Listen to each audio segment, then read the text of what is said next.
It all starts in the city of Seoul in the middle of a metropolitan area, in one of those Korean rooms that looks more like a shoebox, man. Those cubicles where the folks from Parasite Family live. On the PC, there's an FPS going very PUBG, right? Wicked.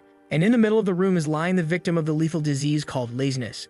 Damn, I take back what I said, man. It's 7:05 in the morning and the badass's alarm is going off. This one is ready for the big world. Or actually not so much, because he already wakes up and the first thing he thinks about is going back to gaming. He gets up kind of tired while thinking it would be really nice if he could just not go to school anymore. He leaves the room scratching his belly like a lazy little chubby kid and sees a message on the wall. His mom had gone to work, so he was supposed to eat and go to school. This one is our protagonist, and check out the little art style, folks. I like a story with this kind of art. A bit later after eating, there he is leaving the house. Just below the shoebox cubicle he lived in, there was a giant building called Palace 104. He's sure that whoever lives in a place like that probably has no idea what the life he lives is like, but it's not like that was going to change anything. Oh, this is cool. In this story, the chapters have names, and the first one is, "You smell like a homeless guy."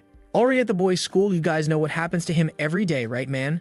He goes back first to the ground. All with his spine broken, neck out of place. His friend says that apparently they're actually going easy on him. But the one next to him says it's better to be careful. If he had hit his head instead of his back, the kid could have died. But the one in the big white jacket crouches down and says he doesn't even care. It's not like anyone would care anyway. The guy looks and asks if Minjun doesn't agree. That one is Park Seongbin, 18 years old, folks. He tells the boy that he's not going to let him get away so easily this time. Just then, the voice says that, as always, those hallways are way too noisy. Ah, folks, here's our K-pop waifu of the moment, my friends. The new queen of the black skirt tells Songbin to stop acting like a child and beating up the loser. Her name is Han Yina, and she tells the damn Songbin to stop acting like a disgusting loser.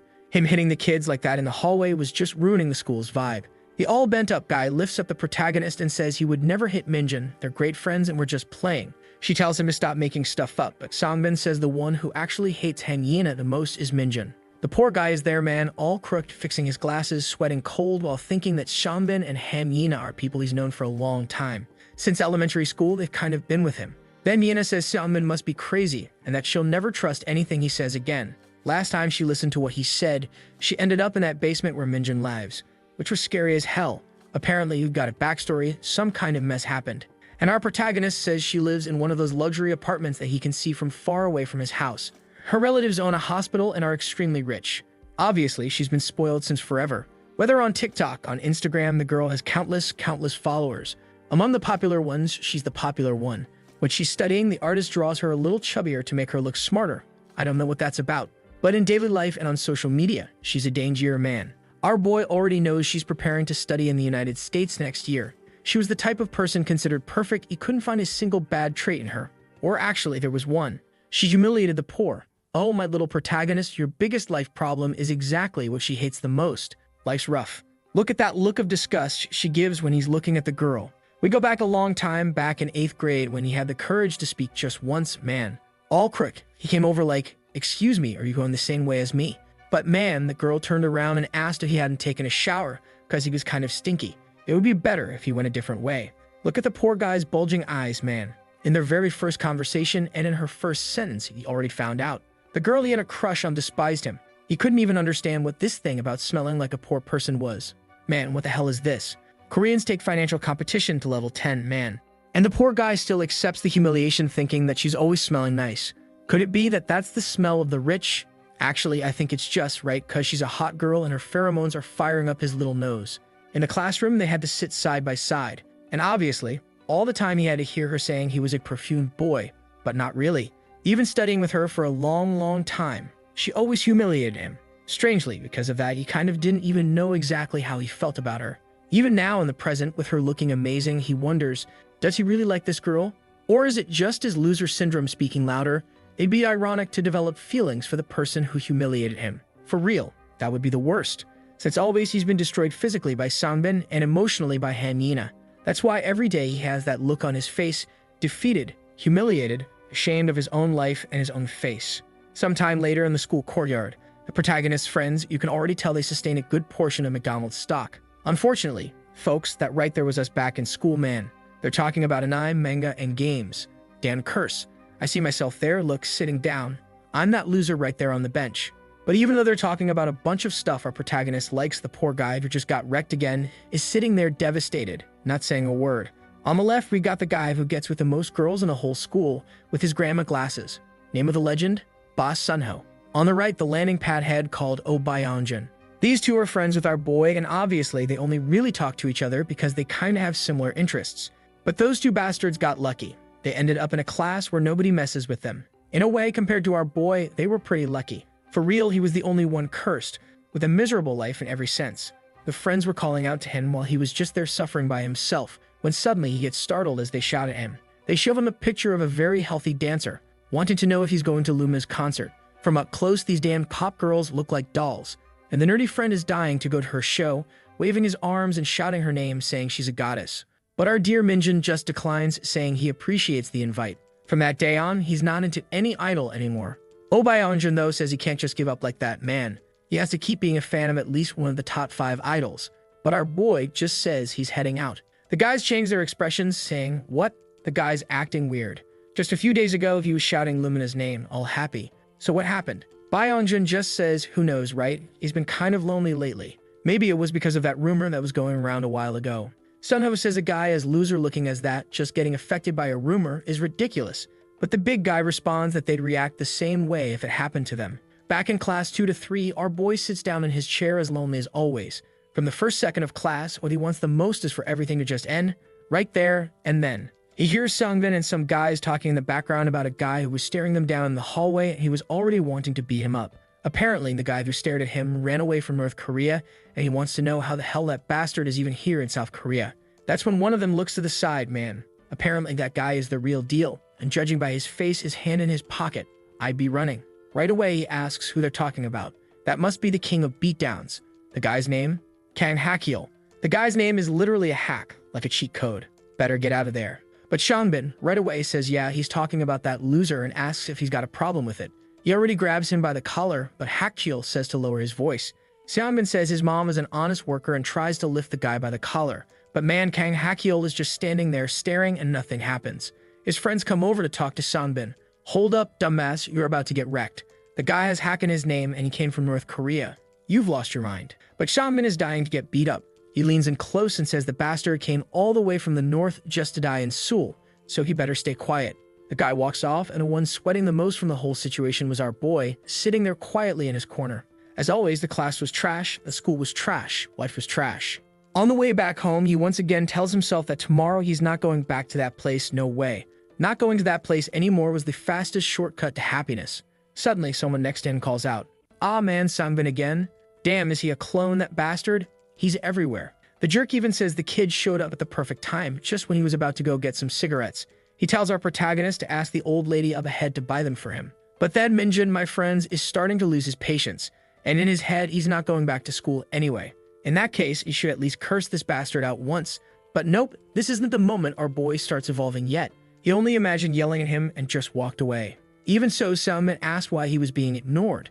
The guys in the back started laughing at the fool, saying even the loser was ignoring him now. Sometime later, in an abandoned factory, our boy was testing the temperature of the floor, while the guys are wondering why he's being so brave today. Man, Salman's holding a brick. Bro, is he trying to kill the kid? Let me remind you, he's the protagonist. If you kill him, the story ends. Leave him alive, please. And the guy still says that ever since elementary school, he's been letting him live too easy a life. Apparently, not even Songmin's friends care if our boy dies. Man, y'all are going straight to jail. And Minjin's there on the ground saying they can kill him. He doesn't care since he doesn't even want to live anymore. But he felt bad for Songmin. I didn't really get why he said that, but the guy gave him a solid kick to the stomach. The guy even says he better not even think about writing his name in a letter if he tries to Alt plus F4. Whoa. He says if Min Gaeon does that, he'll have to deal with his mom instead. Man. Sometime later, our poor guy is still lying there wrecked. Back in the alleys of the favela, he climbs the same stairs as always, while telling himself that if the world ended tomorrow, it would be wonderful. He looks back, and seeing those rich people buildings, he tells himself that living feels kind of pointless. If he tried flying without a parachute, maybe everything would end. Man, he's actually arriving at the rich people's building for real. But someone calls out to the boy, and just by the way they speak, I already know who it is. It's her, our savage K-popper, folks. She wants to know what he's doing there. She's sure he doesn't live there. So what's he doing in front of these apartments? He better not say he's thinking about invading someone's house. Look at the boy's face, all devastated, looking at the girl. He came just to log off the server while she thinks he came to steal. And she's just there annoying him, asking if he's making the delivery or if maybe he's really thinking of taking something from there. The poor guy just clenches his fists, thinking to himself that he knows very well he doesn't live in a place like that. The only reason he came there was because he wanted everything to end right there. Then she gets close. Damn it, why does she have to be so mean and so hot? And she asks, what happened to the loser's face? Who beat you up? Man, our boy's got his cheeks clenched. And he's just standing there, quiet, not saying a word. So she says he's really frustrating. If he's getting beat up that much by Songbin, why doesn't he just fight the guy already? After getting beaten up once, at least that wouldn't happen again as long as he started fighting back from then on. Seeing someone like him in front of her made even her feel pathetic. Really, he wasn't good at anything, so the least he could have was the courage to fight. If not, he was going to live that miserable life forever. Man, this girl won't stop. She's like a roasting machine. What's this? Turn it off, it's on 220 voltage. Look at that. Our boy left now. He was already done. He even lost the will to end it all. Just like that. And she's there, arms crossed, wanting to know if he's really going to leave. She picks up her phone and tells him to start answering her, that she's talking to him. But he just walks away. And that beautiful brat just stays there thinking how pitiful the boy's situation is.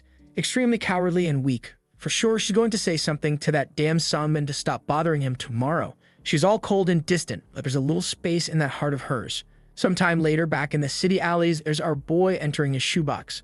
First thing he's gonna do, man. Obviously. Let's turn on the little PC to play a game. The boy's face is all messed up. Go clean up those wounds, man, or they're gonna get infected, and your head's gonna explode. Putting on his headset, he wonders if he gave up logging off the server just because of Yina. At least the things she said, he knows they're true. But whatever.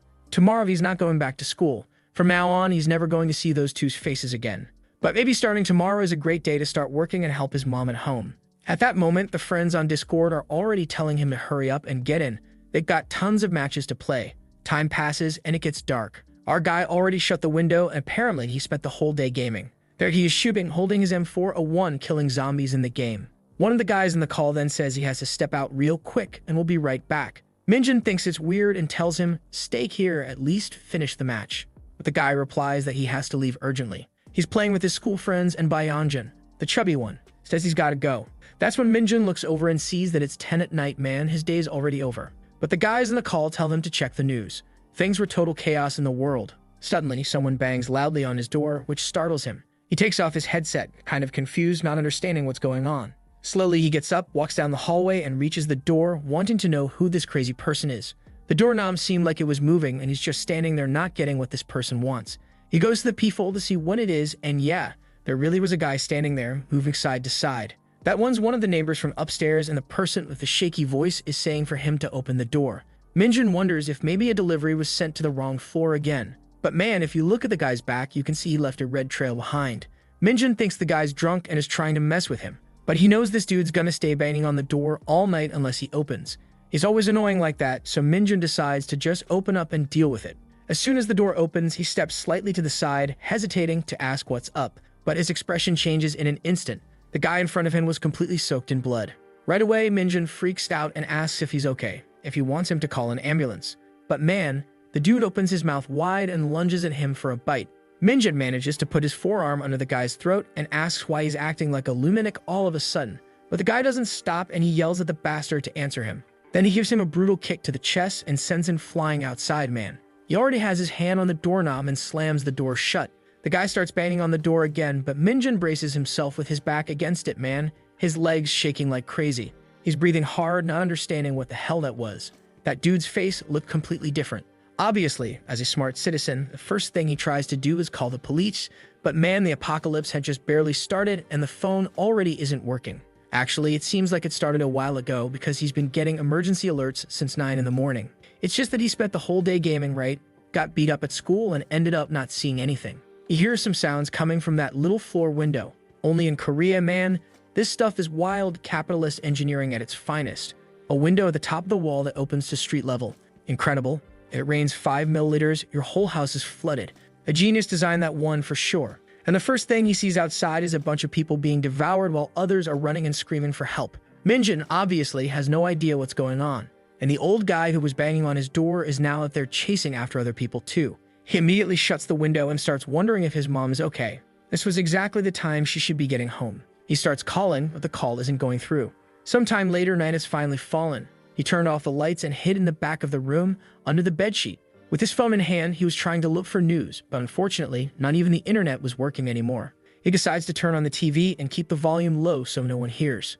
On the news, they say a series of brutal deaths were happening all across the city. The number of victims was uncountable, and the government was treating it as an act of terrorism. Investigations were starting to figure out the cause and who's responsible, but no info had been released yet. Minjin's confused. Did this really seem like terrorism? He couldn't imagine that guy upstairs was some terrorist. And obviously, like in every good apocalypse, the government tells you to lock yourself inside and avoid any outside contact until everything is resolved. But suddenly, breaking news is announced. On the streets of Busan, one of the busiest cities, attacks had started breaking out. Violent incidents like this were being reported everywhere, all over Korea. The police and military forces were starting to act, but it looked pretty hard to control. Our protagonist, who's addicted to zombie games, is already starting to recognize that this looked like a familiar scenario. What he couldn't believe was that the whole country had fallen apart like this overnight. The why and what's causing this, that's what he needed to know. He gets up, saying there's no time to just sit there like that. At least that guy that was bugging him seemed like he had already left, so maybe it's clear outside now. The first thing he has to do is take control of the apartment. That means locking the front door was the most important thing. Looking through the peephole, there was no one there. He opens the door, a little hesitant, and sees that the footprints were kind of just leading down, so maybe the guy just walked off. Then he goes to the main entrance, slides the bolt, and takes a peek. Right in front of the apartment, there's already a zombie. He quietly shuts the door and the zombie looks around. But not seeing anything, the thing eventually walks off. With everything locked up, finally in theory, no one else should be able to get in. Now the important thing was to make sure there wasn't already anyone else inside this place. It was late at night and maybe it was better to just wait for sunrise. The police or someone would eventually come rescue them. What he really wanted to know was where his mom was. The news continues to roll until right in the middle of a report, the TV suddenly loses signal. That's it, Minjin, my dude. Now there's nothing else you can find out. He's scared to even look through the sewer window, afraid of being spotted, so he just falls onto the bed. The problem is, obviously, nobody can sleep in a situation like this. The most important thing was that he was feeling something strange. Yesterday, back at that apartment building, he wanted to Alt plus F4 because life was hell. He wished the world would end, because that would make everything better.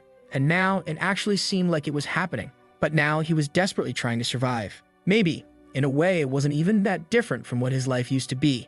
Before, he had to survive that hell, and now he had to survive this one. Morning came, and out in front of his house there were countless wrecked cars and zombies walking all over the place. Little by little, he starts opening the main door to the complex. A bunch of bodies and a few zombies wandering with no direction. The air was filled with the bitter smell of blood, and just from the atmosphere you could tell, nothing there was safe. Trying to leave this place now would basically be suicide.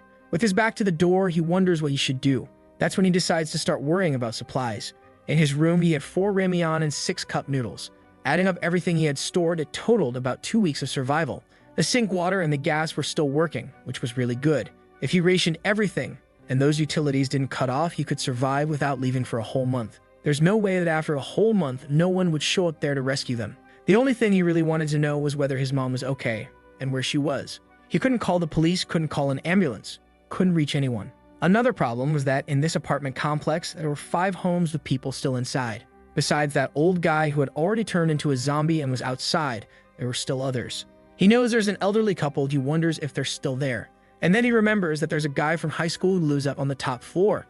Every Tuesday when he was heading to school, he'd see that guy bring his girlfriend over. Since yesterday was Tuesday in theory, she must have stayed the night. So he decides to check the top floor to see how things are. He couldn't live in a place where he didn't even know if there were zombies or not. He goes door to door to listen for any sound inside each apartment.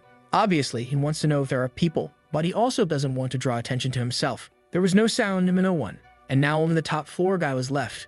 Looking up at that final flight of stairs, he just hopes that guy isn't like the uncle that turned into a zombie. Honestly, I'm just thinking this guy's a total idiot, right? Climbing those stairs without even holding a weapon. Man, grab something, please. He's there, all freaked out that the door's open, but like, what if there is a zombie in there? What are you gonna do? You'll for sure just end up running like an idiot again. And when he gets up top, he sees the guy's door is also open. He decides to go in to check if everything's all right. And the first thing he sees is a bunch of furniture all messed up. He only notices that there's no one around. But just then, something catches his attention. In the left corner of the room, there's blood on the floor. He wasn't seeing it yet, man, but in the bathroom, the girl had already been devoured, and the guy was standing right next to her. And the protagonist says it was on the second day of the apocalypse that his life changed completely. Even though Minjin couldn't see anyone, he felt a presence. With his legs already shaking, he starts stepping backwards. The plan was simple. get out of there as calmly as possible, not make a sound, and not draw anyone's attention. But like any good mentally challenged protagonist, he goes and elbows a plant pot, which falls on the ground and of course, makes a loud-ass crash. He hears a noise from inside and bolts because now there's no other option. But man, he manages to trip over his own foot. That's his biggest enemy, himself. Now I like that hyena even more. Someone has to roast a guy like this, seriously, all crooked and clumsy. And obviously, in that act of stupidity, the guy who had turned into a zombie had enough time to get close. The name of the third chapter is Why Are You Here? And right at that moment, the guy is face to face with him. He had just gotten up in front of the balcony. Man, our protagonist went from 0 to 100. He manages to dodge by ducking his shoulders down, and when the thing tries to bite his back, he stands up, grabs the legs, and throws it down the stairs, man. Go check if the floor is cold. But obviously, right, that was kind of by accident. And he's just lying there on the floor in disbelief that the guy really threw himself off the building. Desperate and completely out of breath, he comes running, grabs the door handle, runs down the stairs, gets back to his apartment, and throws himself on the floor. He's there now on all fours in the room, all crooked, with trembling hands, wondering if that guy from the upper floor isn't dead.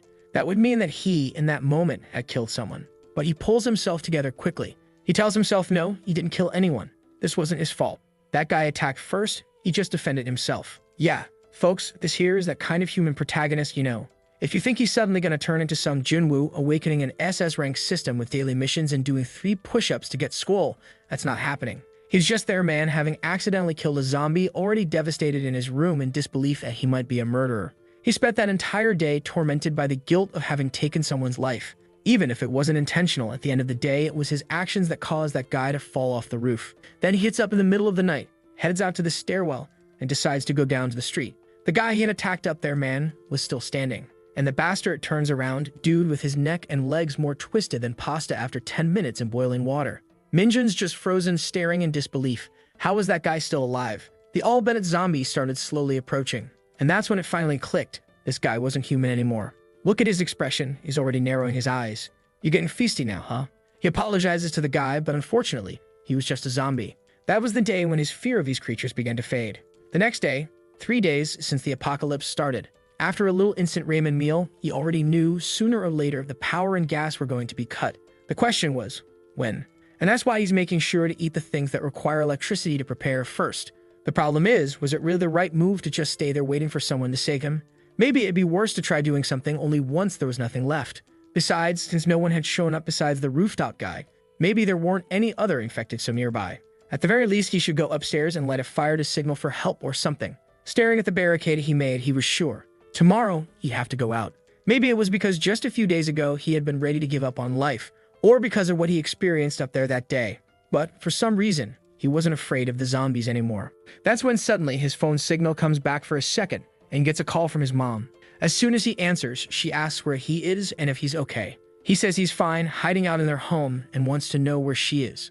She replies that she was taken by some soldiers who were evacuating the city on the very day it all began. They didn't even let her come back home, and back then the phone wasn't working. At that moment, she's in a shelter in the city of Songnam. He right now doesn't need to worry about her, and if he's at home, he is not under any circumstance to leave. She was going to make sure that eventually the military would come rescue him from there. She's saying something about the city of Seoul, about the neighborhood, when suddenly, the call drops. His cursed signal never stays up, but it was fine. He was already feeling much calmer, now that he knew his mother was safe. Since the signal had come back for a few seconds, he got a flood of messages. His friends were talking in the chat about the madness the world had become, about the alerts, the apocalypse, the police, the zombies, and everything else. And the crazy Byeonjin man, the chubby one, is already saying that an alert is basically a raid signal and their mission has started. Our MC can't believe this idiot is cracking jokes in a situation like this.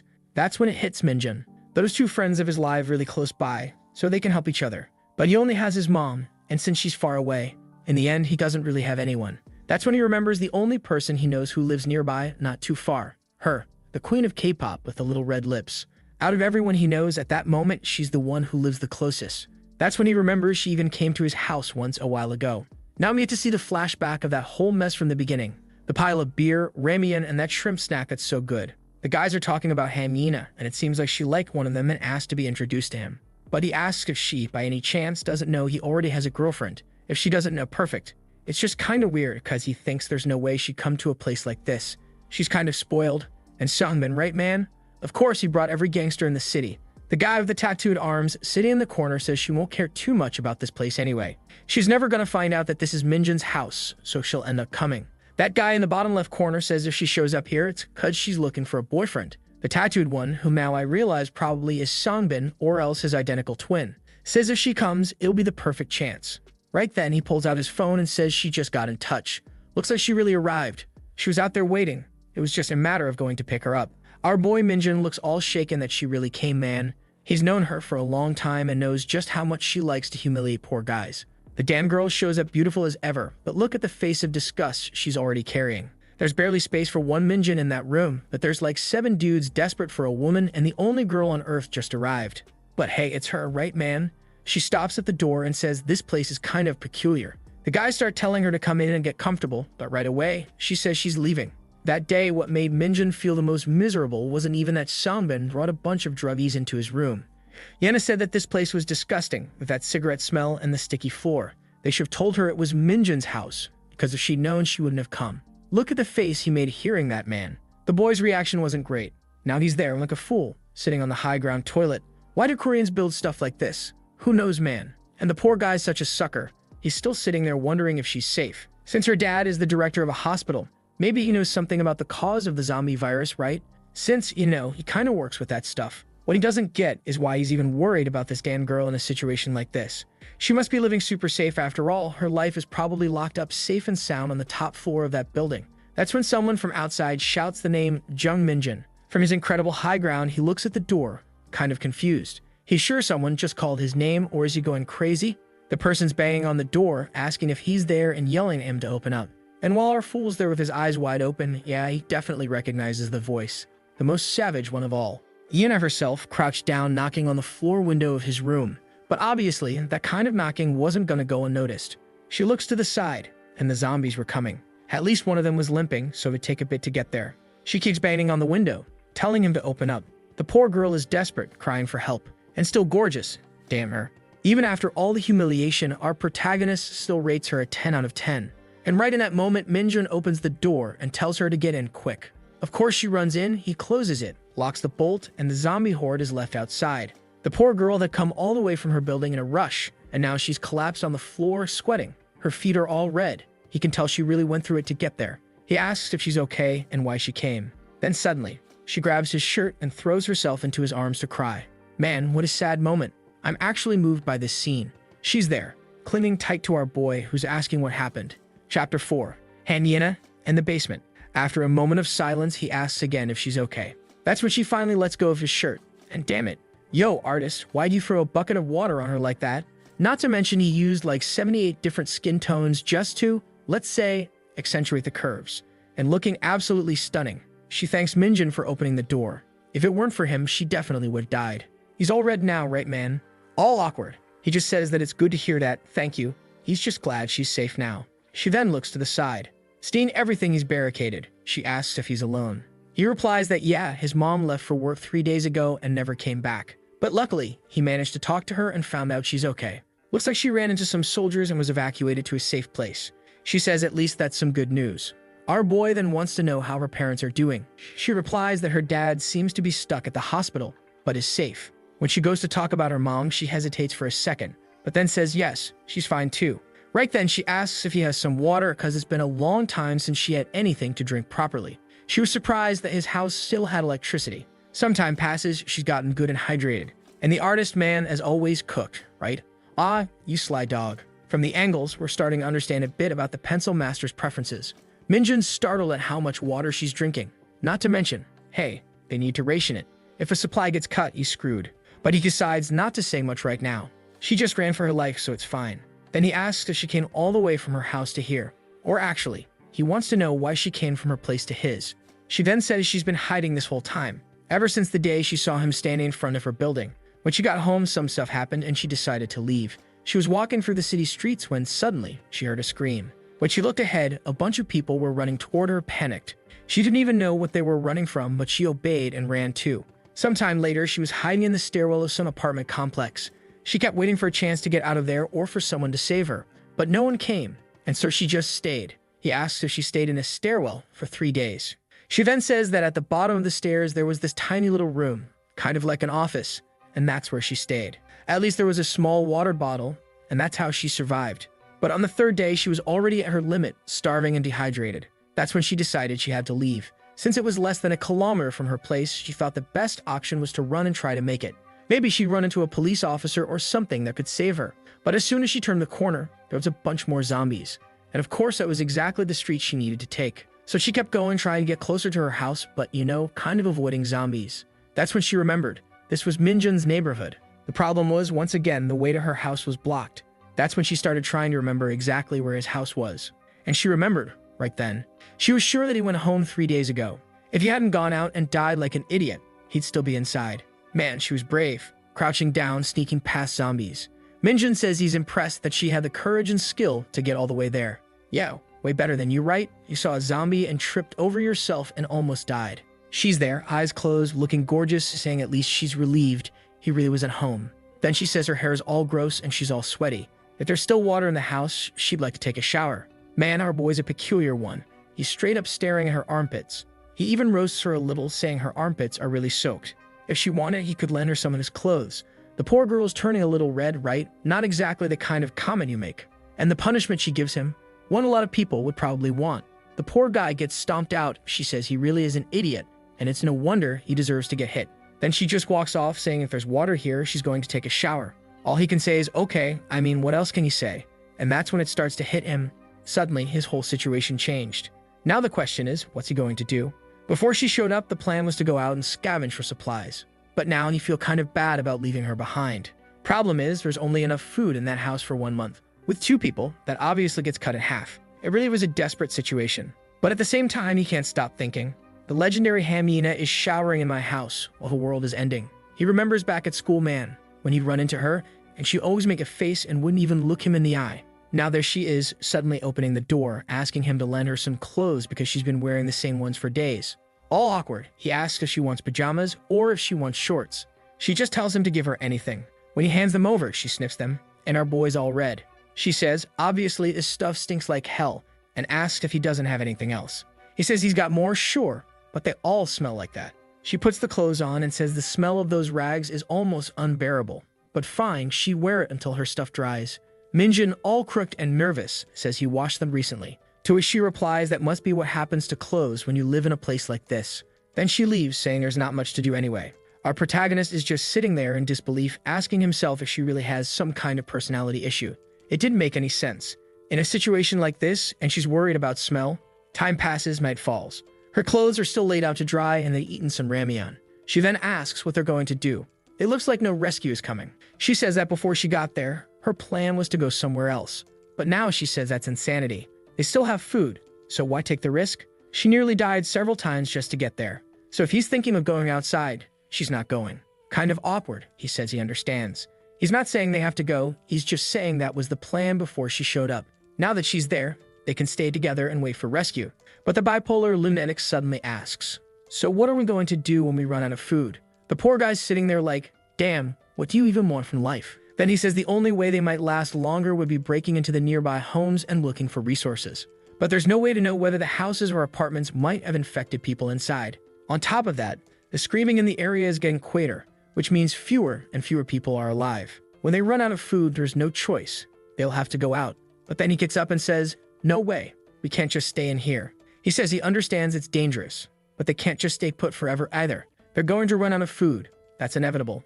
She says they'll think about it when it happens. He still hadn't stepped outside and had no idea how terrifying it really was out there. Those people who look like zombies were extremely scary, and she almost died just to get here. Minjun, with his usual wide-eyed look, says that if she managed to make it all the way there, then maybe they could get out too, avoiding attention the same way she did. Besides, she knows very well that those people are exactly like the zombies from movies. From what he's seen through the window, you only get infected if you're bitten. But then again, it's not like they cared much about being infected anyway. None of it mattered. He didn't have anything to lose. But she's not having it, man. She tells him to wake up. She wants to survive, so it'd be great if he didn't go turning into a zombie. She still has to go study in the United States next year. He hits her with the obvious.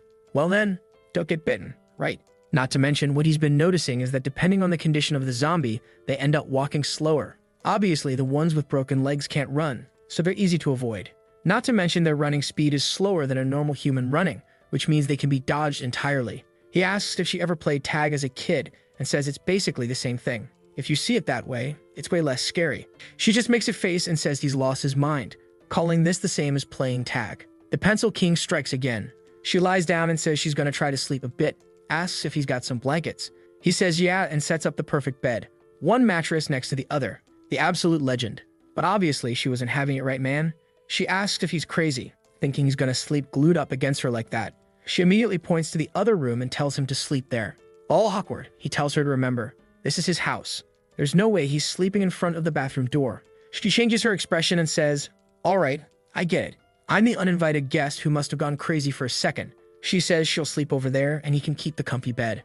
He's calling out to her, but she tells him not to worry. She'll stay next to the bloody staircase while he's there on the fluffy mattress. He tells her that's insane and that inside the house is way safer. But she just tells him to stop worrying about the home invader. She's leaving now. Our boy gives in, right folks? He says fine, tells her to stop making a fuss. There he is now, sleeping in front of the kitchen. To be honest, it's not even that bad. But obviously, it'd be way better right next to her. He closes his eyes, saying that either way, he'll sleep easy. He's exhausted. At least he's still inside his house. And thanks to her, he's not so alone anymore. But seriously, that damn girl doesn't shut up. Night falls, and outside you can hear some zombies growling. Time goes by, and Yina can't sleep. The zombies keep making noise, until she calls Minjun's name. He turns over and asks, what is it? That's when she asks if maybe he wants to sleep in the room. Of course the guy accepts, right? But if you think he's gonna be spooning with her, nah. He's there in the corner like some loser who got punished in school and has to sit away from everyone. Chapter 5, Don't Leave Me Alone. Lying there in the middle of the blankets, she says that zombie noise is just weird. She heard that sound hundreds of times while hiding in the stairwell. But even so, it was something she never got used to, and it's still terrifying. And she says she misses her mom. The poor guy's just there in the corner, right? Not saying much. Then the sun rises. They had checked the houses and every floor of the buildings. Everything was full of zombies and blood. And our dear Yina, right folks, wakes up absolutely beautiful, of course. Staring down at her from above, there's Minjun, wondering how long this damn girl is gonna sleep. For someone who said she was dying of fear, she looked pretty chill. It was already 9 in the morning when the little princess finally woke up, living her stress-free life. When she looked back, our boy was already putting on his jacket. She wanted to know where he was going. He says he's thinking about going upstairs again to take a look. She immediately gets up, saying that's insane. He could end up infected and maybe there's a bunch of zombies up there. He ignores her and just asks if she's coming or not.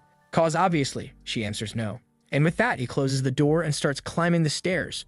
As always, without a weapon in hand because he's got 16 IQ points, a true apocalypse genius. One thing that did freak him out, though, was that the front door's glass was starting to crack. Even though it was covered with a film, there was still some risk. But he couldn't do much about it and kept going up. That's when someone behind him says the smell is awful. Obviously, it's Yina, saying she got a bad feeling about what they're doing. He's standing there kind of confused. But hey, since she's coming along, he keeps going. At the top of the apartment was the body of the guy's girlfriend who had died. Man, the situation up there is just incomprehensible. And Minjun finds it weird that she's not moving, didn't turn into a zombie. Humble boy didn't get scared. Instead, he even said a prayer for her. As they were leaving the apartment, she asked if there was anyone there. He said there was, but the person had already died, and it was better she didn't see the scene. Yana didn't really know how to respond, but just went along with it.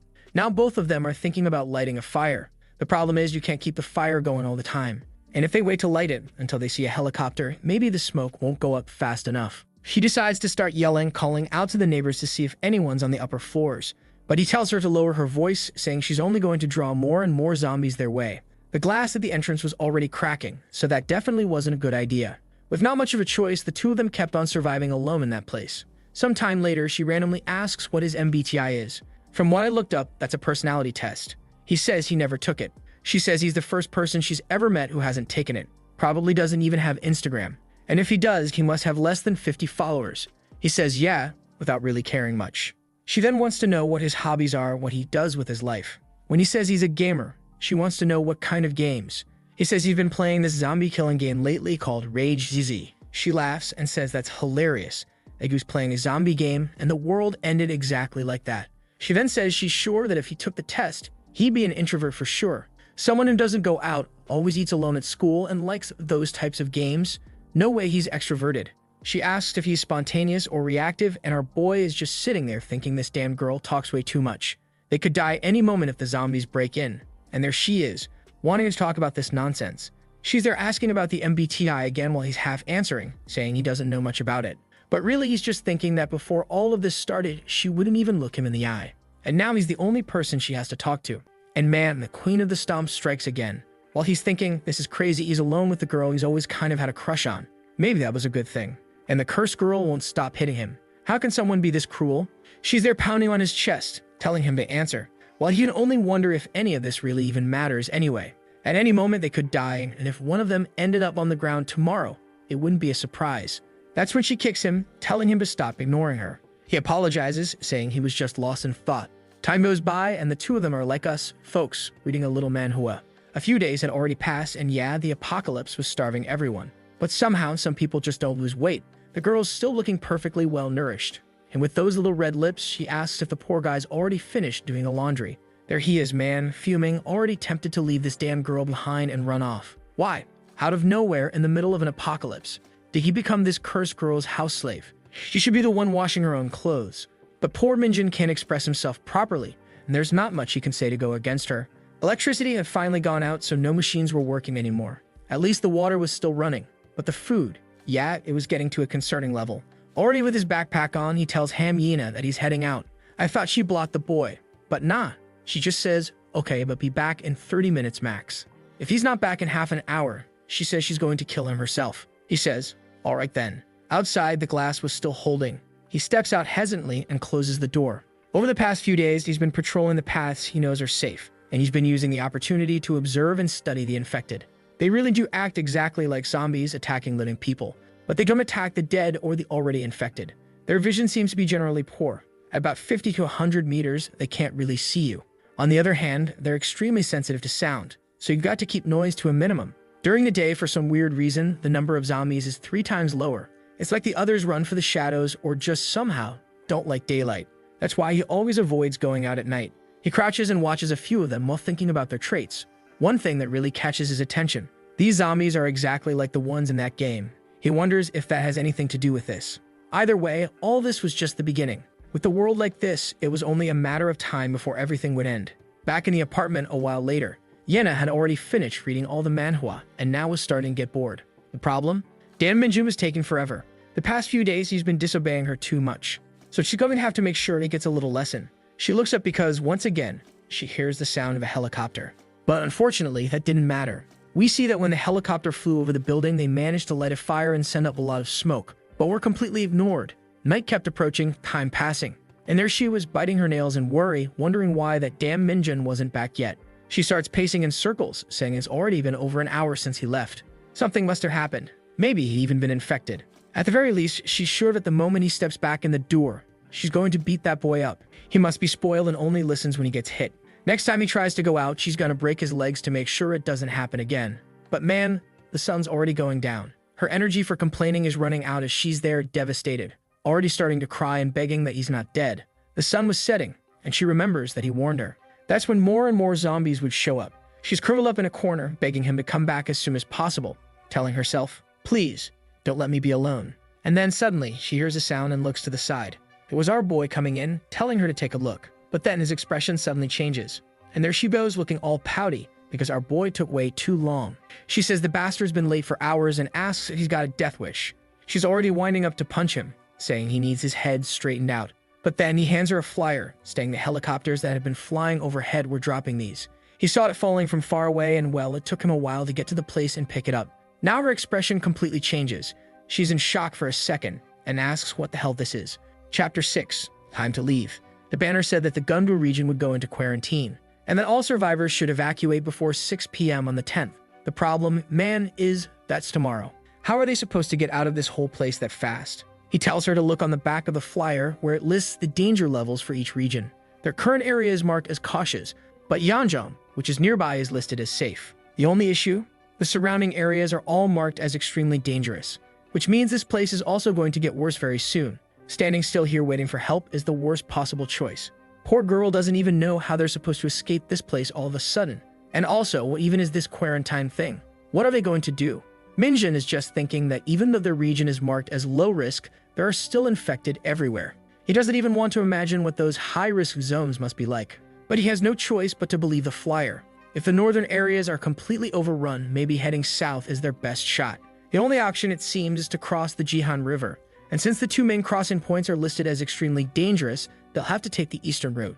Along the way, they'll pass through that safe city, and he wants to understand why it's labeled that way. Maybe there are military forces or survivors managing to hold things down there. She's impressed, saying she thought he was a complete loser, but he's a little bit smarter than she expected. He just ignores the comment and says they're heading out first thing in the morning. She, on the other hand, is freaking out, shouting that they should stay just a little longer. She's sure someone's going to come save them. But Minjin calls out to her, "If you want to die alone miserably in the basement, go ahead. Tomorrow morning I'm leaving the moment the sun rises."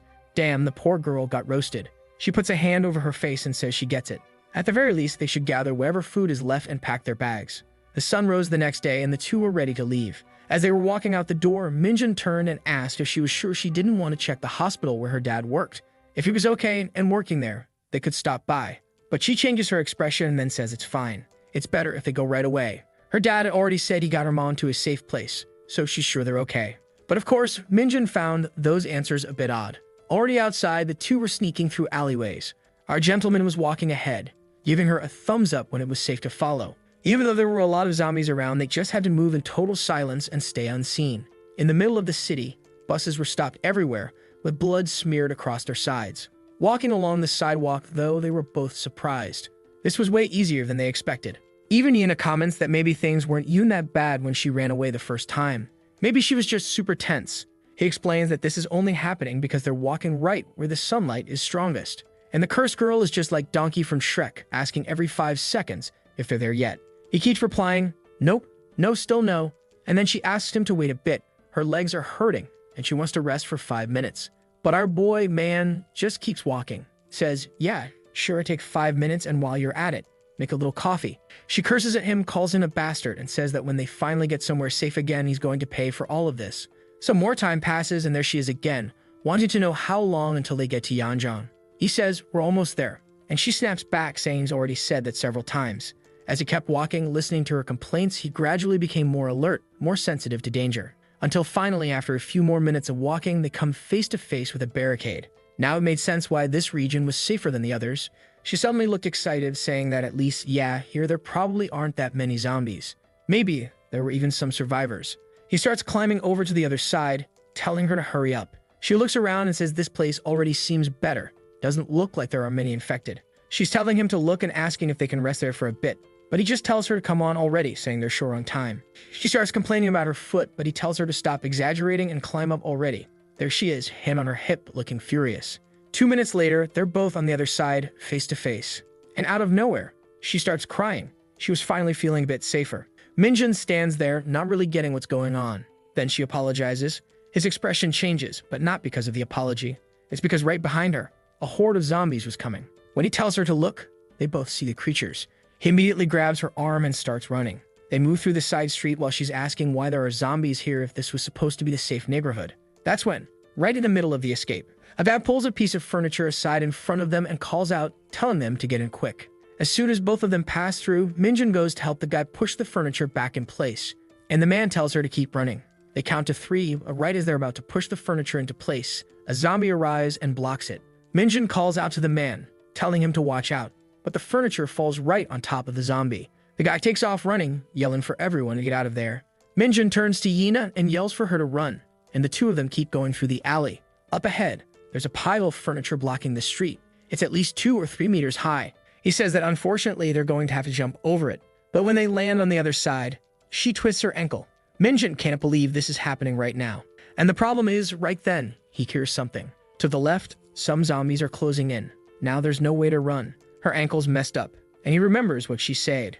How frustrating it was to see the way he always acted. If someone like Songbin was beating on him, he should have at least fought back once, because if not, he'd never have the courage to defend himself. Seeing how he always ran away made her feel pathetic.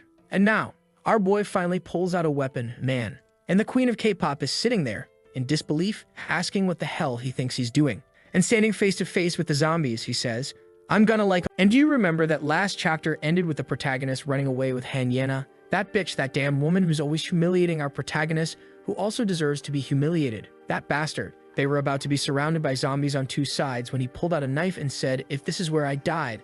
Then, Han Yena's crystal anklet was on the ground. She was terrified, while Minjin told himself, "There's no way I'm going to die running away like some pathetic loser." I bet if he were the one who'd broken his ankle, Hanyana would have bolted and left him to die like an idiot. But then a motorcycle roars up nearby. Somebody shouts for him to duck. When Minjin glanced back, that school kid shows up and smacks a zombie in the head with a bat. The guys shout, "Damn, that was sweet, bro." Another kid rolls up on a scooter and says, "Hold this." They start beating the thing, shouting, "Die, you son of a..." Meanwhile, the protagonist is still a little dazed. The crazy guy's having fun, saying, "Man, watching its head explode was awesome. My god. Coming in on a bike and hitting it like that was sick." Then he looks back and says, "Hey, Hanyana, what are you doing here?" Her expression with those full lips looks a bit confused. Then the man asks, "Who is that guy next to you?" Minjin, our protagonist who urgently needs the evolution bow, gets really scared realizing this is about to go wrong. Songbin asks, "Whoa, Minjin, what are you doing with Hanyana, kid?" The protagonist has run into the last person he wanted to see. The name of chapter 7 is Worse Than the Infected.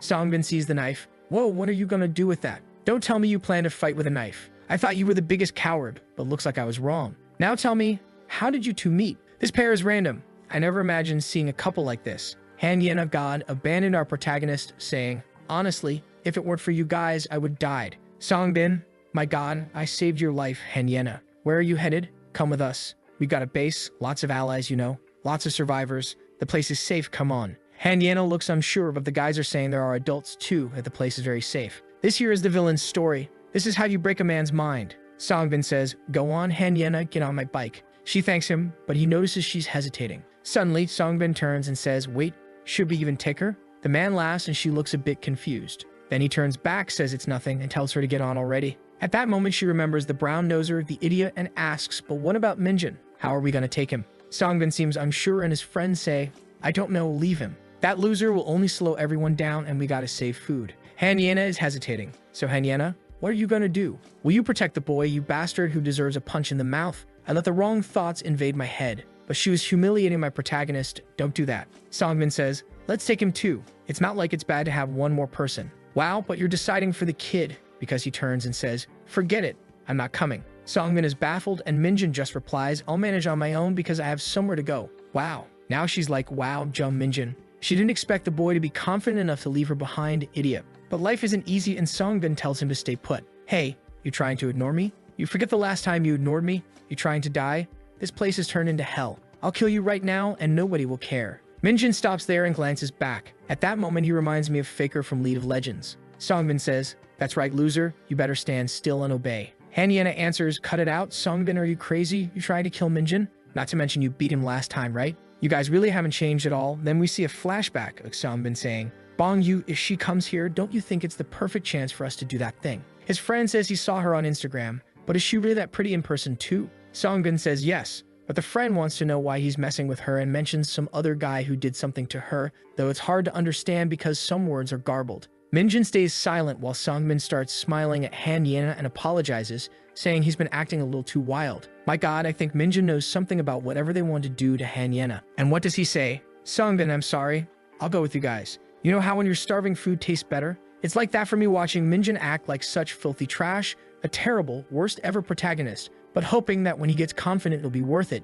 You get me? It'll be even better. We keep going with the story." Songbin says that now the kid understands that trying to leave this neighborhood is suicide. First, they head to the hideout. Tomorrow, if the kid wants, he'll give him a ride to wherever he's heading. The scene then shifts to a bridge that Songbin says Minjin knows. Minjin remembers, this was where he used to be taken whenever the poor guy got beaten. As soon as they enter, the men block the path and the protagonist goes to talk to Hanyana. He tells her, "Hanyana, I don't think it's a good idea for us to hang around these men. We should look for a good chance to get out of here." She doesn't understand and asks, "What are you talking about?" He explains, "I have a bad feeling these men are going to try something. This isn't right." Hanyana, rich and lost in the world, says, "Don't worry. These guys are all losers. And Songbin is an idiot. He's been my lackey since high school.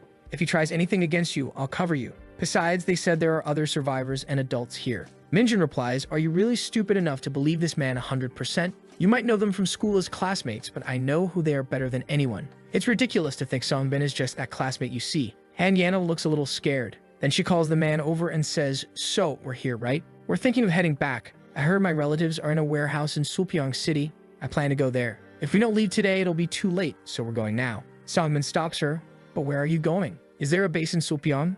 As far as I know, that place was completely destroyed. Also, why risk going with that loser Minjin?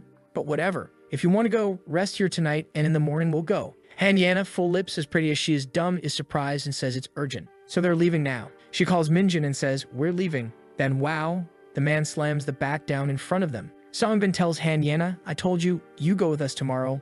Or is there something going on between you and Minjin? What's up with you two suddenly being so close? Suddenly, she gets pale and turns, wanting to know what he's doing. She clenches her fists and says she warned them. They're leaving. Minjin knew the obvious happened. To avoid things escalating, at least our coward isn't stupid. He says, forget it. Let's just talk to the guys. Besides, we'll go with them tomorrow. And the sun's already setting. Han Yana, however, is starting to face the reality of this world. They cross to the other side of the bridge and find a wrecked construction site. Minjin realizes, yeah, this is the place. At least they put up a lot of barricades to keep the infected out. It looks reinforced even if everything's clearly improvised. But after Songbin stopped him from leaving, Minjin notices that Han Yana looks shaken. He pats her on the shoulder and tells her not to worry that he won't leave her side. My god, what a bootlicker. This woman was humiliating you just 2 chapters ago. But fine, stay with me here, keep the mindset. The hungrier you are, the better the food tastes. Then something startles Han Yana, and when she looks to the side, there's a zombie in the distance staring right at her. Songbin tells her to stop freaking out so much that she needs to relax.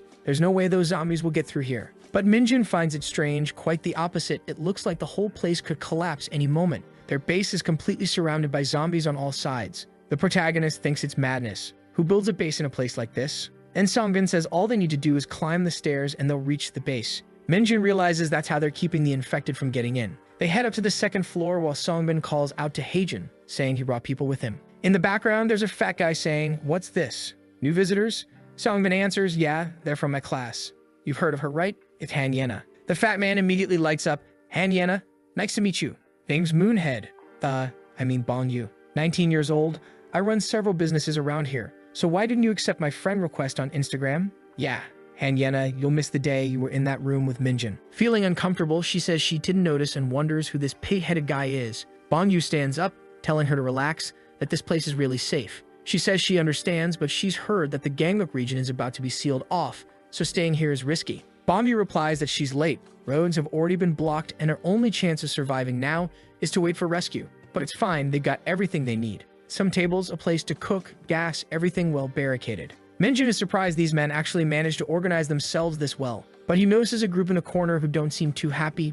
Maybe these men stole the base from someone else. The leader then asks if Songbin found anything, and Songbin replies he was checking a store when he ran into them, so he didn't get the chance. Bong Yu says that's fine. Bringing a girl is even better than bringing food. Now that's a win for the team. That idiot finally realizes feminism's over now. Minjin was right. She'd been tricked by Songbin, who brought her here, apparently for this man. She grabs his shoulder and says, Songbin, we need to talk. Off to the side, she says, enough, stop pretending. Why won't you let me leave? I didn't know things would be like this. I hate places like this, especially with your disgusting friends around. I'm sorry, but I can't stay here like this. And I don't believe the river's blocked. I'm going to try crossing. Anyway, that's it. I'm leaving. But he grabs her arm and shouts, you bitch. You think you're just gonna leave like that? This isn't the old world where you could get whatever you wanted. And then Minjin, in a moment like this, tries to act all righteous, stammering as he says, I'll let her go. Songbin looks confused and says, no way, the damn Minjin's lost his mind. The protagonist could have been smarter, grab the knife, stab him in the gut, and run. The title of Chapter 8 is Kill Everyone Except Han Yana.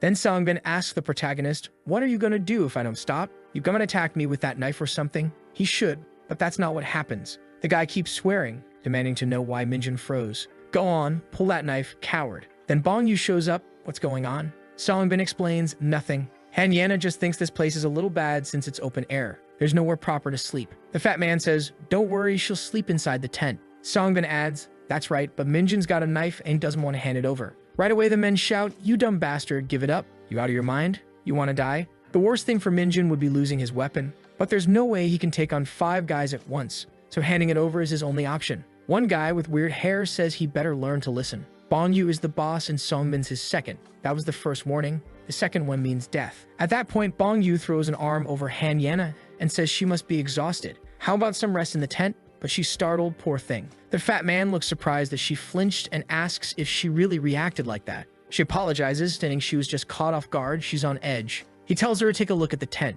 It's like a luxury camp in the apocalypse. You can go relax there. Now Han Yana realizes this persistent fat guy is a psychopath. She needs to buy time somehow. So she says actually her biggest problem is hunger. Do you have anything to eat? The men say they managed to loot a butcher shop while Minjin just watches. This is the worst situation, no police, total lawlessness. The men drape their arms over Han Yana, saying how cute she is. Minjin realizes that to Han Yana, these men are more dangerous than any infected, and the fat pig won't leave her side for a second. She's in danger. He needs to find a way for them to escape here and now. The easiest plan would be to lure the zombies over, but that could put other survivors at risk. And there's no trusting those 3 older men either. Maybe once everyone's asleep, they can sneak out. But what if those bastards try something with Hanyena? It's really going to be hard to fix this situation on the 2nd floor. A fancy meal is served, and the fat guy sits down saying he'll stay beside the princess. She yells that he smells like a pig, and the fat man looks confused. She quickly says, "No, I mean, the smell of that pork you're cooking is just really strong." Then someone calls the protagonist over and tells him to take a plate to the older men. He notices right away that based on the portions, those men won't eat well. He basically got the same amount that they'd have to share. He brings over the plates and says, "I brought your food," and the old man thanks him. Later that night, with the campfire burning, the protagonist and Hanyena are sitting off to the side when someone calls her. Of course, it's the fat man. "Hey, Hanyena." Staring off into the distance, "Come hang out with us." She says she doesn't want to, but he insists it's time to sleep. She tells him it's fine, she'll stay there quietly, and if she falls asleep, she'll just sleep outside. Her plan is to wait until everyone's asleep and then escape. But then Bong Yu stands up and says, "You're acting way too cold. If I keep getting treated like this, what will people think of me?" And surprisingly, Songbin steps in to defend her. "That's enough, Bong Yu." But the fat guy didn't like that one bit. "Look at you, Songbin. You've lost it too." "Hey, Fatso, didn't you hear what I said? Get back." Then Bong Yu asks if that son of a gun has lost his mind. Looks like he's asking to get shot in the head. Songbin starts laughing like a maniac and says he's had enough. Ever since he got trapped with Bong Yu, he's been wanting to kill him. He tells the trash to go to hell, because now he's the boss. The man clenches his fat hand into a fist and says he's gonna end him right now. But before he can move, Songbin vanishes and suddenly has him in a chokehold, yelling that this useless pig is going to die right now. The blonde guy shouts, asking if Songbin's gone crazy, but gets hit in the skull with a bat. While Songbin keeps Bong Yu pinned, he orders his friend to finish the other man off. The protagonist and Hanyena are both confused, trying to understand what's going on. The men are shouting, the old folks are getting up. Right then, Minjin spots his chance. He whispers to her that this is the moment. The two of them take off running while the rest of the survivors turn toward them. But Songbin yells for his men to grab that girl, and in an instant one of them throws his arm around her. When Minjin looks back, she's already restrained. The man warns him to stand still if he doesn't want to see her die. But damn, she's brave. She bites his arm hard, and while the man screams in pain, she breaks free and starts running. Then that psycho charges in, trying to stab her from behind, aiming straight for her ribs. But then, like some Marvel hero, the protagonist blocks the attack. The man demands to know what the hell this bastard thinks he's doing. He kicks Minjin in the stomach, sending him flying backward as the bloody knife clatters to the ground. Hanyena covers her face in horror, trying to see what happened. And oh my god, the protagonist really took a knife to the stomach. Yeah, it'd be asking too much for him to win against everyone right now. The poor guy's getting pummeled on the floor while Hanyena cries. Then someone grabs her arm. It's Songbin, finally revealing his true face. He tells her they've known each other since high school, but she's always acted like she's above him. He had everything she could wanted, unlike those losers. His family had money, he had a good body, but just because her family had a bit more, she thought she could keep rejecting him. He gives her this psychotic grin and says that tonight, she's not escaping. One of the old men tries to speak up. "Kid, you can't." But Songbin kicks him in the stomach, sending him to the ground gasping. Then he says, "Old man, I warned you last time. If you acted like the boss again, there wouldn't be another chance. Enough." He grabs him by the jacket and throws him down. Hanyena screams as the man hits the asphalt below, and zombies start to close in. The other elders shout, asking what Songbin's doing. This guy's completely lost it. But Songbin gives a new order. "Take out the old ones too." His friends hesitate. "What do you mean?" Then he turns and says it straight. "Throw everyone down, except Hanyena." She rushes to Minjin, trying to wake him up and see if he's okay. But it's too late. Songbin appears behind her and asks where she thinks she's going. "Out there's hell, so now you're staying with me." He starts dragging her away as the others move in to grab Minjin, saying it looks like his time's up. They grab him by his pants and jacket, mocking him. This is the price of being a pathetic loser. They're just about to throw him off, counting down. 1, 2. But then Minjin grabs onto one of their jackets. The man feels something strange, and before he realizes it, he's falling too, right along with Minjin. How's the protagonist gonna get out of this one?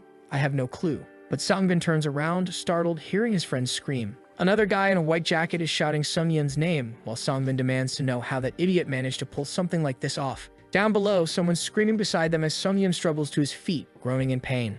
He looks down and sees his foot is completely twisted. The protagonist, though, is getting up. Then the guy grabs his leg and says, "Minjin, where do you think you're going? My foot broke because of you." But it's too late because another zombie was coming up from behind, and apparently he gets eaten. From above, the guy in the white jacket asks what they're going to do. Songbin says there's no turning back now, forget that bastard. At that moment, Hanyena sees her chance and bolts like Usain Bolt. Songbin chases after her, but the girl starts doing parkour, jumping from one spot to another. Songbin catches up from behind and orders the bitch to stop, yelling that she's got some nerve trying to run from him. She completely ignores him and runs across a plank while he warns her she'll soon realize the place is swarming with zombies and she'll get killed. He tells her to get ready because when he catches her, things are going to be worse. She summons her courage, leaps, and manages to reach the other side of the raised platform. Songbin follows, swearing she's gone crazy. Of course, he's much heavier. When he tries to step onto the same plank, the shelf wobbles and he falls flat on his face like an idiot. Han Yena stares and realizes her chance has come. She starts screaming, calling all the zombies over and shouting that there's a useless idiot who deserves to die. Songbin watches, saying she's trying to make his life harder. He vows that when he finds her, she'll be dead. But apparently not right then. He looks to the side and sees two zombies running at him, so he has to run. Meanwhile, Han Yena is calling out, "Where's Minjin? Please, I hope he's safe." Who would have thought? Look, I'm not forgiving her yet. She better do a lot more for my protagonist. None of you are getting off easy. Literally save him, be a decent person. The protagonist is moving along, injured and with a cut in his stomach. Han Yena sees him and breathes a sigh of relief that he's alive. He can barely speak. She tells him to try climbing up, and he grabs a pipe, clambers onto the air conditioner while she urges him on. Her hand reaches out, she grabs him, throws herself back and pulls him up. She asks how his wounds are. Were you bitten? What happened? He explains he's a little dizzy, but at least he wasn't bitten. Then the guy in the white shirt appears, calling for those bastards and asking where Songbin is. The two of them get up and say they need to hurry and get out of there. They prepare to jump. Our protagonist says it's better if she goes on alone, but she goes with him and they land like idiots. She asks if he's okay and helps him to his feet, saying they'll have to follow that path. They go down a dark alley and it's awful. You can hear zombies screaming everywhere. At night, they're much more active. The protagonist tells Han Yena that if any infected spots them, she'll have to run on her own. She asks what he's talking about. We'll find somewhere safe. I'll save you no matter what happens. Okay, all right, I'll cut him some slack. They follow a quiet alley with no smell, no zombie sounds, and under a light post they find something strange. An open door with a light on. They go inside. Han Yena, a little unsure, looks around. She doesn't sense anyone.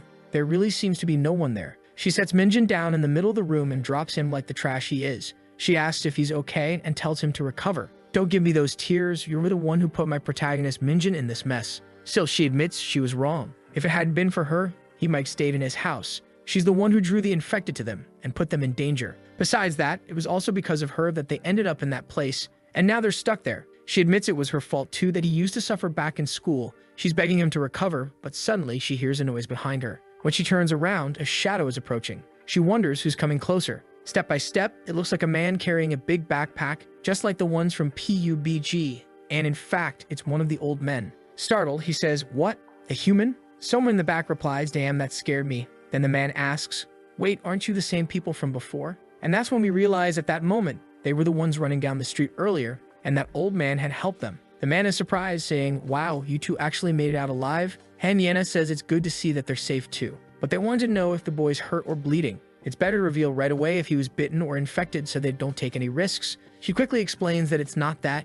He was stabbed and needs help because he's losing a lot of blood. The old man on the left panics and asks his friend if he's got a med kit, and the friend nods. They really are the kings of PUBG. She starts to thank them, and I hear the word thank cut off midway. That's when someone covers her mouth. And then a voice says, "Man, I got lucky." Wait, what the hell? It's like Negan from The Walking Dead, holding a bat covered in bloody nails. Suddenly, the man tells her to stop. Wait, maybe he actually tried to cover her mouth so she wouldn't scream and attract attention. But then this new guy shows up, saying they got 3 seconds to disappear, and they better leave the girl behind. The old man in front asks what they're supposed to do about that bastard, and the friend in the back says it's better to just kill him. I'm so confused. I can't tell who's the villain, who's the ally, but what I do know is that the man charges in with full force. The other one drops the bat and pulls out a knife. The first swings and misses, then damn, the other guy's a pro. He slashes his neck in an instant. Han Yena screams in terror, and the look on her face. She looks absolutely terrified. The man behind her tells the bastard to stay still. Then with the dagger ready in his hand, he starts to speak,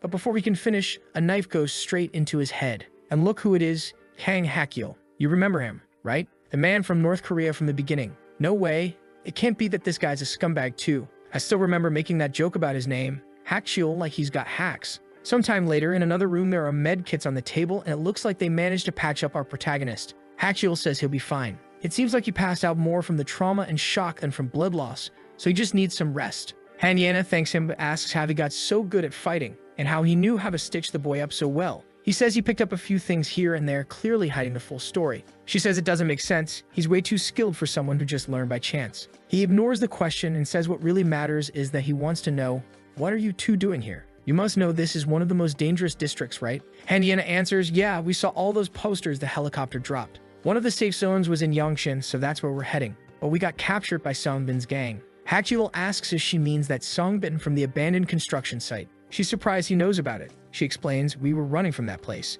Everyone was being bitten. It was total chaos. Songbin was being chased by infected too, but we didn't see what happened to him. Hachiel already seems to understand. Maybe that guy is still alive. She then says, also that rumor that Yongshin is safe, it's false. Aside from those who escaped Seoul at the very beginning, the rest are left to die. This place was pretty organized until an incident a few days ago, but now it's over. Unfortunately, the number of infected is rising again, and the humans who are left are more dangerous than the creatures. It's hard to see a young woman like you walking the streets safely anymore. You really need to be careful moving around without protection. You never know what will happen, so be extremely cautious. Not just Yongshin, the whole Gangbuk area has turned into anarchy. The truth is, all the districts of Seoul will eventually fall. Han Yena says she understands, then asks, so why are you here, Hachiel? He pauses for a moment and answers that he has his reasons, as if he thinks you're the protagonist, expecting a dramatic secret. Then he explains, I'm planning to cross to Jangin first thing tomorrow morning. She looks surprised and says, you've seen the news, right? About Gangbuk being sealed off. And if I'm not mistaken, that leaflet said everything's being shut down today. Hachiel says things are worse than she imagines. He doesn't know whether the plan was to close Gangbuk later, but the whole bridge is already blocked.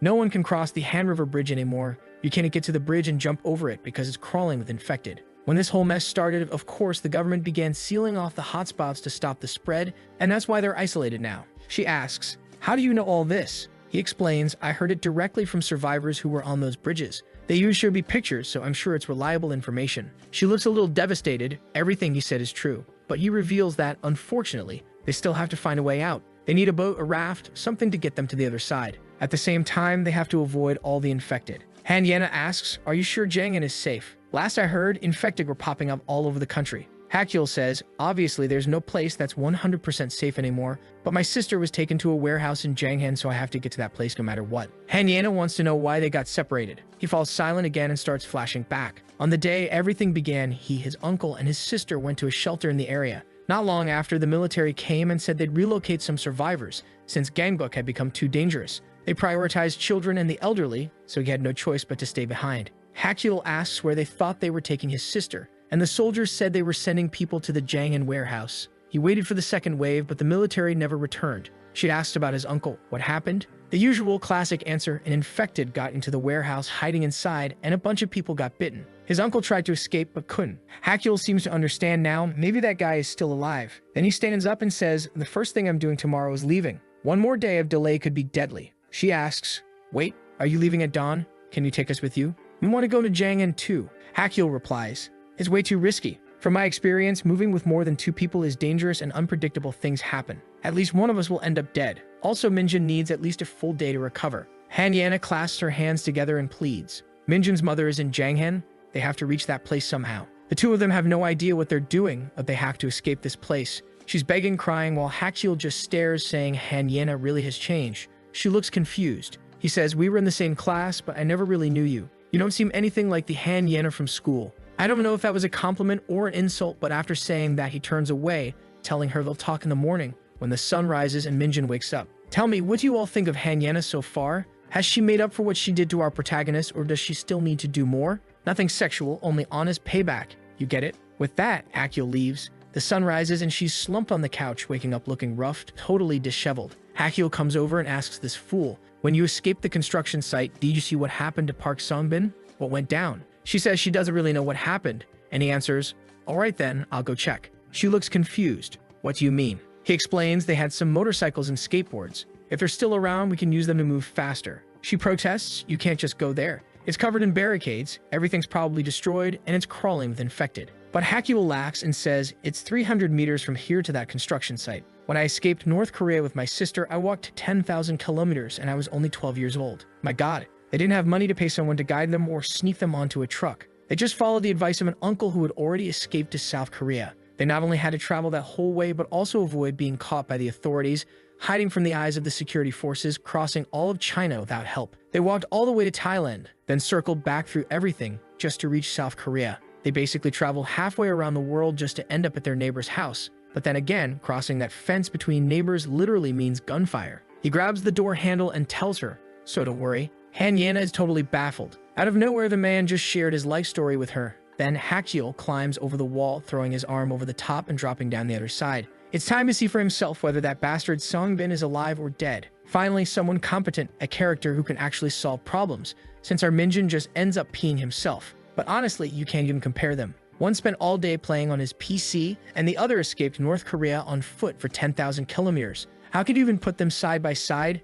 It's just not fair. Our protagonist has no experience. He's lying there with that potato-shaped head of his. Meanwhile, Han is watching over him. If she's in love, she might as well admit it. She says, "You're awake, Minjin." He looks uneasy. "Where am I now?" "We're at Hakyul's place. He took care of you." The protagonist frowns. "Wait, Kang Hakyul? The guy from our class?" She nods. "Yeah, we ran into him after escaping the construction site." The protagonist says he understands, but the problem is he doesn't remember anything after they jumped from the second floor. The last thing he recalls is them wandering through some alleys or something like that. Then she takes his hand and says, "I'm so relieved.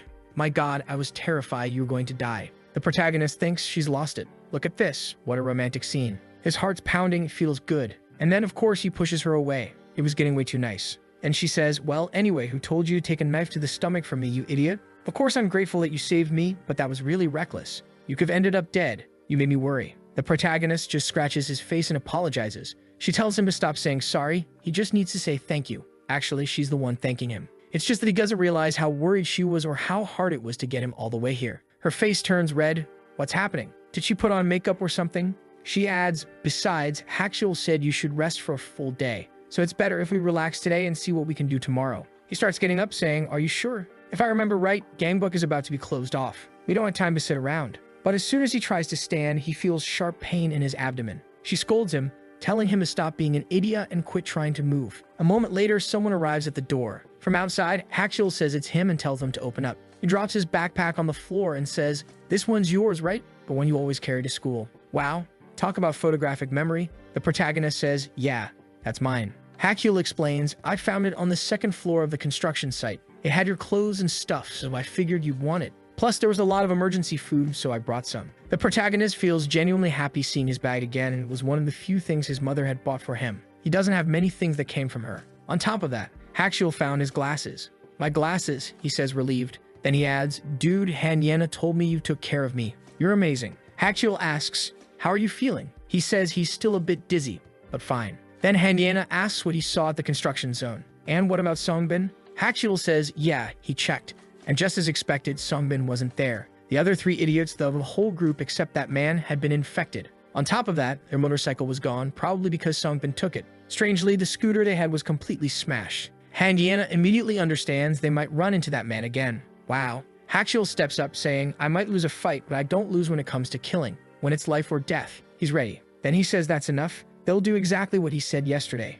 He's planning to escape toward Gangbuk, and he wants to know if they think they can follow him. From that slightly higher angle, Hanyana shows she's got potential. The protagonist says, "Of course we can, we'll make it for sure." She snaps back, "You can't even stand up properly." Hakyul agrees, "She's right, man. You can barely move." The protagonist insists, "No, I'm fine. But things could get worse tomorrow." Hakyul tells him not to rush. Besides, they need a solid plan before leaving. If they act too fast, they'll only bring trouble. Then he says, "I thought it through, and there's only one way we can cross the Han River. We'll have to go through Line 5 in the Sampa area." Minjin immediately reacts, "Wait, isn't that the underground region?" Hanyana agrees it sounds insane. "If we go near the subway, there will be tons of people, too much population density, there will be hordes of infected." Hakyul nods. "Yeah, but Line 5 has doors on all platforms. Once we pass through them, the tunnels won't have many infected. The real problem is reaching that area and getting through the doors. Plus, there are probably others who had the same idea, or maybe the government already blocked off Line 5. Still, it's worth checking. The issue is that the fastest route to that station goes through Jangin, and as we know,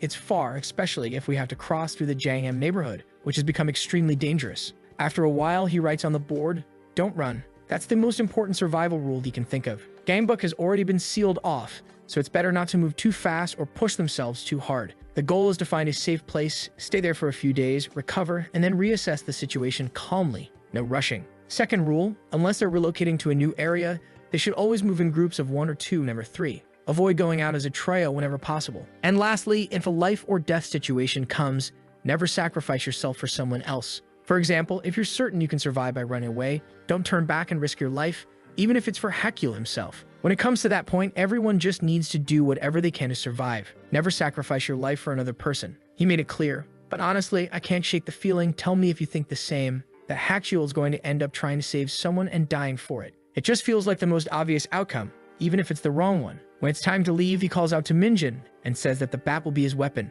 Minjin thinks it looks terrifying and disgusting, and Hakyul says that's the point. It's not only for hitting the infected, but also for intimidating people who see him carrying something like that. Just holding it will make others think twice before messing with him. Besides, he reminds Minjin that zombies attack to kill, so he has to swing with everything he's got. That bat can pierce a heart or crush a skull if you hit hard enough. Minjin says he understands while thinking this guy's insane. The plan's set, and it's time to move. The trio heads out into the streets. Minjin wonders if killing all the infected is really the right thing to do. On one of the walls, someone had written, "Don't kill the infected." No, don't listen to that. If you don't kill them, you die. The protagonist knows these people used to have families. If they kill all of them, does that make him a murderer too? Well, yes, but better to be a living murderer than a dead innocent. Strangely, the walls are covered in phrases like, "Don't kill the infected," and "You'll become a killer." Please, who's even judging people now? Hakyul says, "Minjin, are you seriously having pointless thoughts right now? You better remember this is life or death. If you want to survive, stay sharp. Any hesitation will get you killed." They're still arguing when suddenly Hanyena stops and tells them to wait. Should they really be going that way?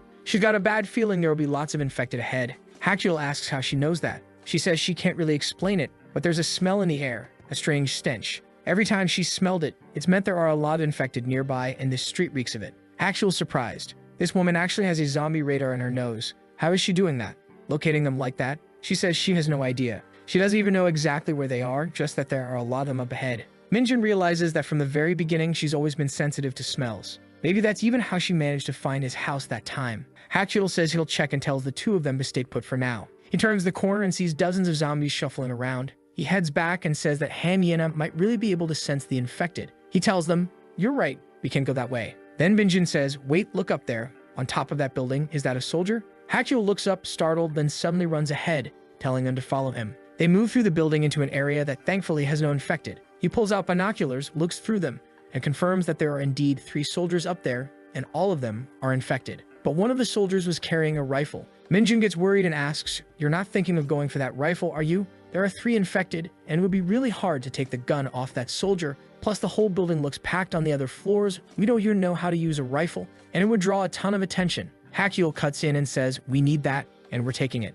In this little trio, we've got Hanyena, who can sniff out monsters, Hakyul, who's incredible, and the protagonist, who's useless garbage. Chapter 12, a necessary weapon. Hanyena is shocked too. Hakyul, are you crazy? Minjin just explained, how are we supposed to deal with 3 infected in that tight space? Also, the rifle is stuck to the soldier's chest, meaning the only way to get it is to kill them. Minjin, though he refused at first, starts thinking. He remembers himself playing PUBG. He says he's got a weird feeling he can't explain. Could he become king of aim? Jesus. Then he says that sooner or later they'll need that rifle. Suddenly he turns and says, "That's it. Let's get that weapon." Hanyena is a little confused. "You guys are insane. Are you forgetting how hard it'll be to get there? And how are we supposed to fight those infected?" Hakyul says, "Okay, the 2 of us will go and you hide here." She immediately changes her mind. She doesn't want to be left alone and asks how she can help. He explains the place is really cramped. 3 people trying to squeeze down the corridor might be more dangerous than helpful. It's better for her to stay and hold the packs because you can't bring everything into a fight. Hanyena wants to refuse, saying being alone is scarier. But then, at the bottom of the building, Hakyul and the protagonist start moving. He says it'll climb the outside stairs because it looks like the easiest route to reach the top. And indeed, it is the easiest way. They're already at the top of the stairs, looking down at the trio. Hakyul turns and says, as expected, there are 3 infected. The bad part is they're all close together, so killing them one by one won't be easy. Minjin says, Hanyena said you threw a perfect knife. Can you do that? Hakyul says he can try, but he won't kill them instantly. The only thing he can promise is that they need to finish this within 10 seconds. The protagonist is confused. How are we going to do that? Hakyul answers, of course, he can't do it alone. He'll need the kid's help. He'll jump in front to take out the first, and the protagonist has to go after the other 2 and finish one with the nail-studded bat. Minjin asks, what if something goes wrong? Hakyul says it's simple, he just can't freeze. If he kills one, it's sorted. The protagonist says he'll try, and the man stands up and says, Minjin, I know this is hard for you, but survival comes first. Right now, getting that gun is the most important thing if we want to stay alive. The protagonist agrees. He knows the man's right. Ever since that guy fell off the roof, he's noticed those zombies aren't normal. So the 3 zombies are standing there and Hakyul suddenly drops down and the protagonist moves to the side. Hakyul throws himself forward, drawing the zombie's attention, and charges at the first one. He knows he needs a precise, clean strike to finish it on the first hit. But damn, he stumbles. No, the zombie trips, and because of that, he misses the first attack like an idiot while the other infected move in. The plan shifts instantly. He'll have to kill the second with that strike, but the blow only slices the neck. It didn't go in deep enough. The creature lunges at him while the third one moves in. But Minjin comes from behind and hits it in the back of the neck. My god, it's not strong enough, and the zombie turns around screaming. The protagonist yells for it to get away while Haxiel realizes things just got bad. The two infected close in, but he manages to block one bite by jamming his arm under the creature's mouth. He knows he needs to kill the one with the rifle first, so he slashes at its neck, and both of them fall to the ground, the knife flying out of his hand. The other zombie comes in from the side as Minjin struggles to keep it from biting him. In that instant, Haxiel realizes he'll have to pray this works. He just hopes there are at least 2 bullets left in the rifle. The first shot rings out, and the zombie next to them drops. Haxiel looks at our protagonist, who's holding off the other creature, and Minjin shouts, "Haxiel, this one's too strong. Help me." Haxiel aims and says, "You're not half bad, Minjin." The game is on. Another shot. Han Yena, who's been counting the shots, realizes maybe things actually worked out. She's watching through binoculars and sees them standing and talking. They seem safe for now. Minjin admits, "I'm sorry, I wasn't much help." But Haxiel says that's exactly why he brought him, to distract one of them, and he did his part. Still, it's clear he'll have to practice those attacks. Minjin then asks, "That shot you made was amazing. How'd you fire from that weird position? Have you practiced before?" Haxiel, sounding suspiciously casual, says, "Maybe once or twice when I was 12. It's been a long time." Yeah, right? The guy's obviously lying. The protagonist's head was right next to the creature's, and he hit a perfect shot in one try. Haxiel pulls out the magazine and starts counting the bullets while the protagonist glances around, catching the scent of more creatures nearby. They decide to search the zombie's uniform for spare ammo while Han Yena grows anxious. The two have been gone a while. Where are they? She wonders if they're okay and heads downstairs to check if they're coming back. But halfway down, she stops. Through the window, she sees a swarm of infected heading straight toward them. Now she doesn't know what to do. Should she stay and wait or go down to try to help? Then she notices something terrifying. A zombie staring right at her and smiling? What the hell? Immediately she hides, confused, wondering if the zombie really smiled. The title of Chapter 13 flashes, Special Infected. The empty hallway stretches out until the creature appears, climbing upward with a strange growl. Han Yena mutters to herself that it's impossible. She's sure she locked the entrance after they left. She blocked everything. But behind the door, there's noise, and she realizes whatever it is, it got inside. But how could an infected behave like that? There it is, slowly climbing the stairs. Oh god, and she's just standing there in the room. Seriously? 16 IQ. Grab a weapon? There's literally a pipe right there on the floor. Pick it up, hit it in the head, hide somewhere, but no, she freezes. The zombie turns toward her, inching closer. She shuts her eyes, covers her mouth, but then someone slices the creature's neck open. Blood splatters across her face, and Haxiel asks if she's okay. A little later, he's puzzled. What do you mean the infected looked at you and smiled? She insists it's true. It felt like she was looking at someone who wasn't infected. She says she'd met a creepy old man once before who acted exactly the same way. It gave her the same feeling. Haxiel asks if she's sure because judging by the body, that was definitely an infected. And besides, they're positive they sealed the exit before leaving. So somehow, the creature broke through the barricade. Maybe someone deliberately did it, because as far as they know, infected act purely on instinct. They're not really sure what it could be when Minjin says, "It's just a guess, but maybe some of the infected are special, or over time, they start changing. It might reach a point where they can climb stairs, jump, maybe even plan attacks on survivors. Not just in intelligence, their bodies could evolve too, like the kind of zombie with heightened natural instincts." Haxiel asks why he thinks that. Minjin replies that it's just a feeling, not something he's certain about, but they'll probably think what he's about to say is ridiculous. These infected, they're a lot like the ones from the game I was playing. I've been really focused on it lately, to be honest, so maybe it's just my imagination. I don't know. Haxiel says it's an interesting thought, even though it sounds unbelievable. He tells him to stay grounded. Han Yena interrupts, "Oh my god, Minjin, are you saying the game came into our world?" He laughs and tells her to forget it. Haxiel shrugs. Either way, it doesn't matter. This is the worst epidemic in human history, and we need to survive. The protagonist then points out that zombie's blood splashed on you, and you didn't get infected. Haxiel explains that zombie blood has splattered on him countless times. Touching it isn't a problem. The infection clearly spreads through bites. The good news is they've got a rifle with 15 bullets, 2 military knives, and even a compass. He hands one of the knives to Minjin, saying, "I've still got my folding one, so you take this. And here, Han Yena, this one's for you." She hesitates. "You actually want me to carry a knife?" He says, "You're going to have to defend yourself, girl. If something like that happens again, what will you do? Depend on us every time? Besides, both of you need to learn how to use the rifle soon. If I die, Minjin will have to use it. And there could be a situation where Han Yen is the only one who can shoot." The group goes quiet, and Minjin tells him not to jinx it. He says, "Everyone who says stuff like that in stories ends up dying, Haxiel. That means you're next." But Haxiel does the classic thing and answers, "No one's dying." I'll survive no matter what. I just want us to be ready. Translation: he's totally the one who's going to die while the others keep the story going. The protagonist says, anyway, Hakyul's right.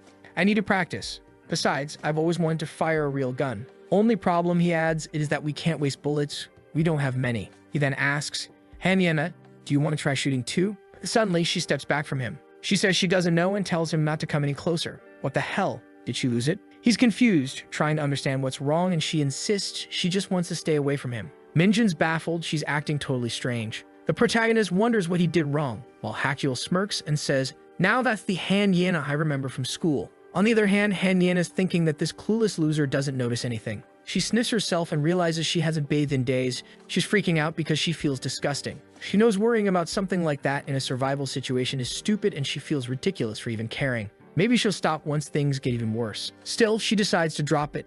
It doesn't matter right now. She just doesn't want to be near Minjin. That's the truth. She wonders, since when did I start caring about stuff like this because of him? In other words, she doesn't want him close because she smells bad and doesn't want him to notice. Totally blushing. Yeah, she's fallen for him. A bit later, they're back on the street. Hakyul asks how the path looks, and she says maybe there are 1, 2, or 3 infected, but she can't promise anything about what's hiding inside the houses. The protagonist says that thanks to Hanyena, everything felt easier. They were moving quickly. Hakyul agrees but tells them to stay on guard. Then Minjin notices Hakyul walking oddly and asks, Hakyul, are you okay? Your leg looks injured. He says, I'm fine. I hurt it a bit when I fought that soldier, probably a ligament or something, but it's nothing serious. The protagonist says he's crazy. They should be resting. If he keeps pushing, he'll only get worse. But Hakyul pulls out his usual card. This is nothing. Didn't I tell you when I escaped North Korea? 10,000 kilometers I crossed China. It's a lie. He didn't go through all that. He never tells the whole story. I'm exaggerating. He always plays that card, but he admits they should look for somewhere to sleep later that night. They pass a door marked with an X when suddenly monsters start banging inside. Someone shouts out, survivors. And when they look up, there's a man yelling, hey, I've been stuck here 2 days. Help. Our hero asks, how did you get trapped like an idiot? The man says, I went to grab food, but the staircase filled with infected. Hakyul asks how many. 6 or 7, the man says. 6 or 7 in a narrow corridor with only 3 of them. Hakyul turns and says, sorry, we can't get you out. Your situation's bad and we're not able to help. The man cries, help me. I've been stuck here for 2 days. My family's waiting. The protagonist tells him to stop shouting while Hanyena asks if it's okay to leave him. Hakyul says they can't help anyone right now. They can't take unnecessary risks. They have to move on. But Minjin pauses and asks if there really isn't a way. Hakyul stops and asks how he plans to handle it. The protagonist says he actually has an idea, a plan that'll complicate everything. Chapter 14, Rescue Mission. They go to a parked car and Hakyul asks, wait, your plan is to open that door, lure those 7 zombies and trap them in this tunnel? The protagonist says yes. His dad's not alive, but they used to push cars even without gears. Since your leg's busted, Hakyul, I'll go. I'll lure the zombies and run through the tunnel. I'll loop around and Hanyena will close them off from the other side. Hakyul says, you think you can outrun all those zombies and that this dumb plan will work? Can you even run like that?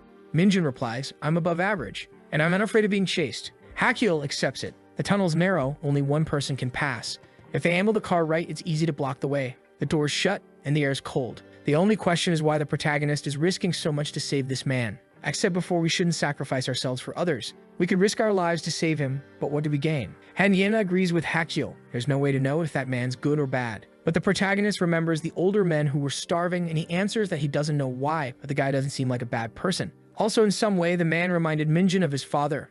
All right, let's push the car forward a bit, just enough to nearly block the way. They're about to shove it. Hakyul says he'll just turn the wheel and they slowly shift the car into position. It's set, and he says he'll hide and be ready to shoot if anything goes wrong. Hanyena thinks it's too dangerous. What if the monsters are right at the door? She asks. Minjin explains, we'll ask the guy upstairs to draw the zombies' attention. The moment they're distracted with him, we open the door. Hakyul readies his gun and says, do you even realize how dangerous this plan of yours is? What if there's a special infected, like the ones you mentioned? Everything could go completely wrong. But Minjin insists that if there really were a smarter infected or something like that, it would escape already. Hakyul finally agrees, but warns him, listen carefully. I'm not putting myself at risk to save you. And this is the last time I'm allowing something like this. If you ever suggest a stunt like that again, we're splitting up. The street is empty, the door is open, and someone inside shouts, over here. Minjin bolts forward, the zombies immediately chasing after him. He runs toward the tunnel while Hanyena and Hakyul hide nearby. As soon as he passes with the horde behind him, the two jump out and start pushing the car. It looks like Minjin looped around the block and came back. He shouts that it's time, and the two of them push the car with all their strength, blocking the tunnel and trapping the zombies inside. They're all breathing hard, realizing the plan worked. And they hear a voice, "Thank you." It's the old man. He drops to his knees, saying they saved his life. Minjin tells him to get up. This isn't the time for thanks. They need to get somewhere safe. Hachiel, though, just stands there watching quietly. Turns out the man's been surviving surprisingly well. He's got several gas canisters, explaining that his neighborhood used to be a restaurant district, so food was never a problem. Minjin asks how he still has power, and the man says he has solar panels running, so smaller appliances still work. Hachiel comments, "You've got food power, you could last a long time here." The man nods but says he's been going out regularly to look for his daughter. His tone is casual, oddly relaxed for a situation like this. Minjin even tells him that, since he's older, he should probably speak more formally. But the man says no, they saved his life, so they're equals now. Minjin thinks to himself that at least the guy seems decent. Then Hanyena mentions that Gangbook is about to be sealed off. They need to leave before that happens. The man says he knows, but escaping the area will be extremely dangerous. She asks about his daughter, and he explains that on the day everything began, he was on his way to pick her up from school. The streets were chaos, and he couldn't find her. He kept searching, which turned out to be a terrible mistake. He should have gone home and evacuated with his wife and son. In the end, he missed his chance. Now they stayed behind as a family, hoping the daughter might return someday. Apparently, his wife and son are in another house nearby. He asks where Hachiel found that rifle, and Hachiel replies it was just lying around on the street, nothing special. Then the man offers them a place to stay. It's getting dark, he says. You can stay with me. There's plenty of room, electricity, water, and food. Hachiel answers that it would be a big help, and Hanyena finds it strange that he's so quick to accept. Even Minjin is surprised, but he figures if Hachiel agreed, that it must be fine. Plus, with more people, they could carry more supplies. They move through the city until they reach the man's house. It's the only one standing in its lot. Solar panels, a brick wall, a metal gate, even security wires. The man's got food and power. It looks like the perfect safe house. But then suddenly, Hachiel loads a bullet into his rifle.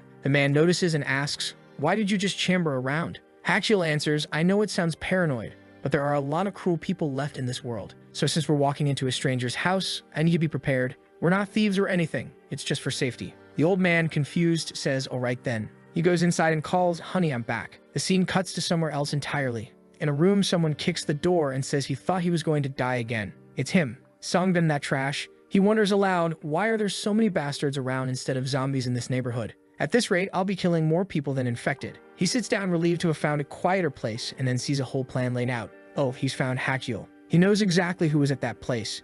He even saw names. He knows they're heading for the Jangan station, planning to cross the Han River via Line 5. Were they really stupid enough to write their names down?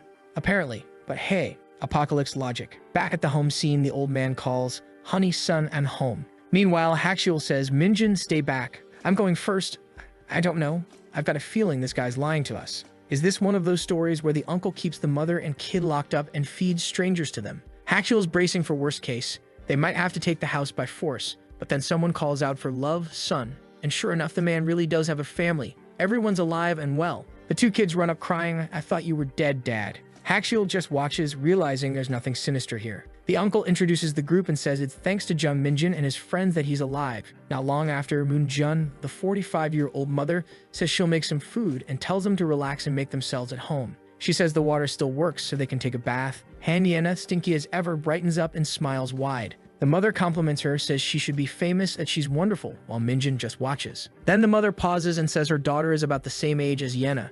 She started school this year but disappeared a few days ago. Hanyena tells her not to worry. She's sure the girl's alive. The mother says it's fine, she shouldn't have brought it up, and promises they'll talk about it later. The protagonist glances over and sees the third family member, who looks odd, like a strange ghost, and then disappears. On the couch, she asks about Hachiel's foot, which is very red. Hachiel says he'll have to rest as much as possible. But while they're in the house, it's wise to check everything, see how the place works and make sure it's secure. The protagonist impressed, Hachiel never drops his guard. We cut to Hanyena taking a bath. She looks nearly translucent, so pale, and she says she finally doesn't feel disgusting anymore. She thinks about Minjin running and wonders why that idiot's trying to act all noble. It doesn't suit him. She never expected he had that kind of courage. He's crazy. Next time he does something like that, though, she'll stop him before he gets himself killed. Later, dinner's served. The uncle tells them to enjoy it and asks about the Jangan escape plan. He should know the bridges are closed and full of infected. Hachiel lays the whole plan out. The man seems shaken. "We're thinking of heading east using Line 5, trying to get through the subway tunnel if it's not sealed," he says.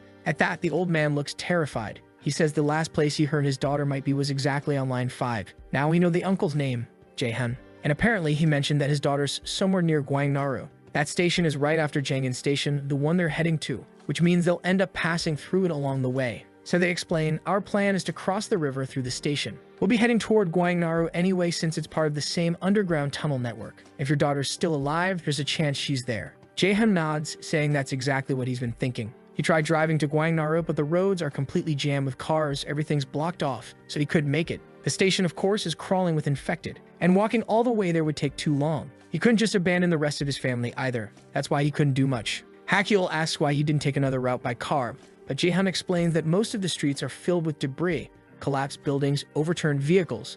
There's no way through. Now Hakyul understands that driving isn't an option anymore. Then Hanyena realizes they haven't even introduced themselves properly yet. The man smiles and says he's actually still teaching at a university. The conversation goes on, and before long, night falls. The mother says they can stay in the room where her daughter used to sleep. She even offers to move her son out so they can rest comfortably. But Minjin says there's no need for that. They'll make do with what they have.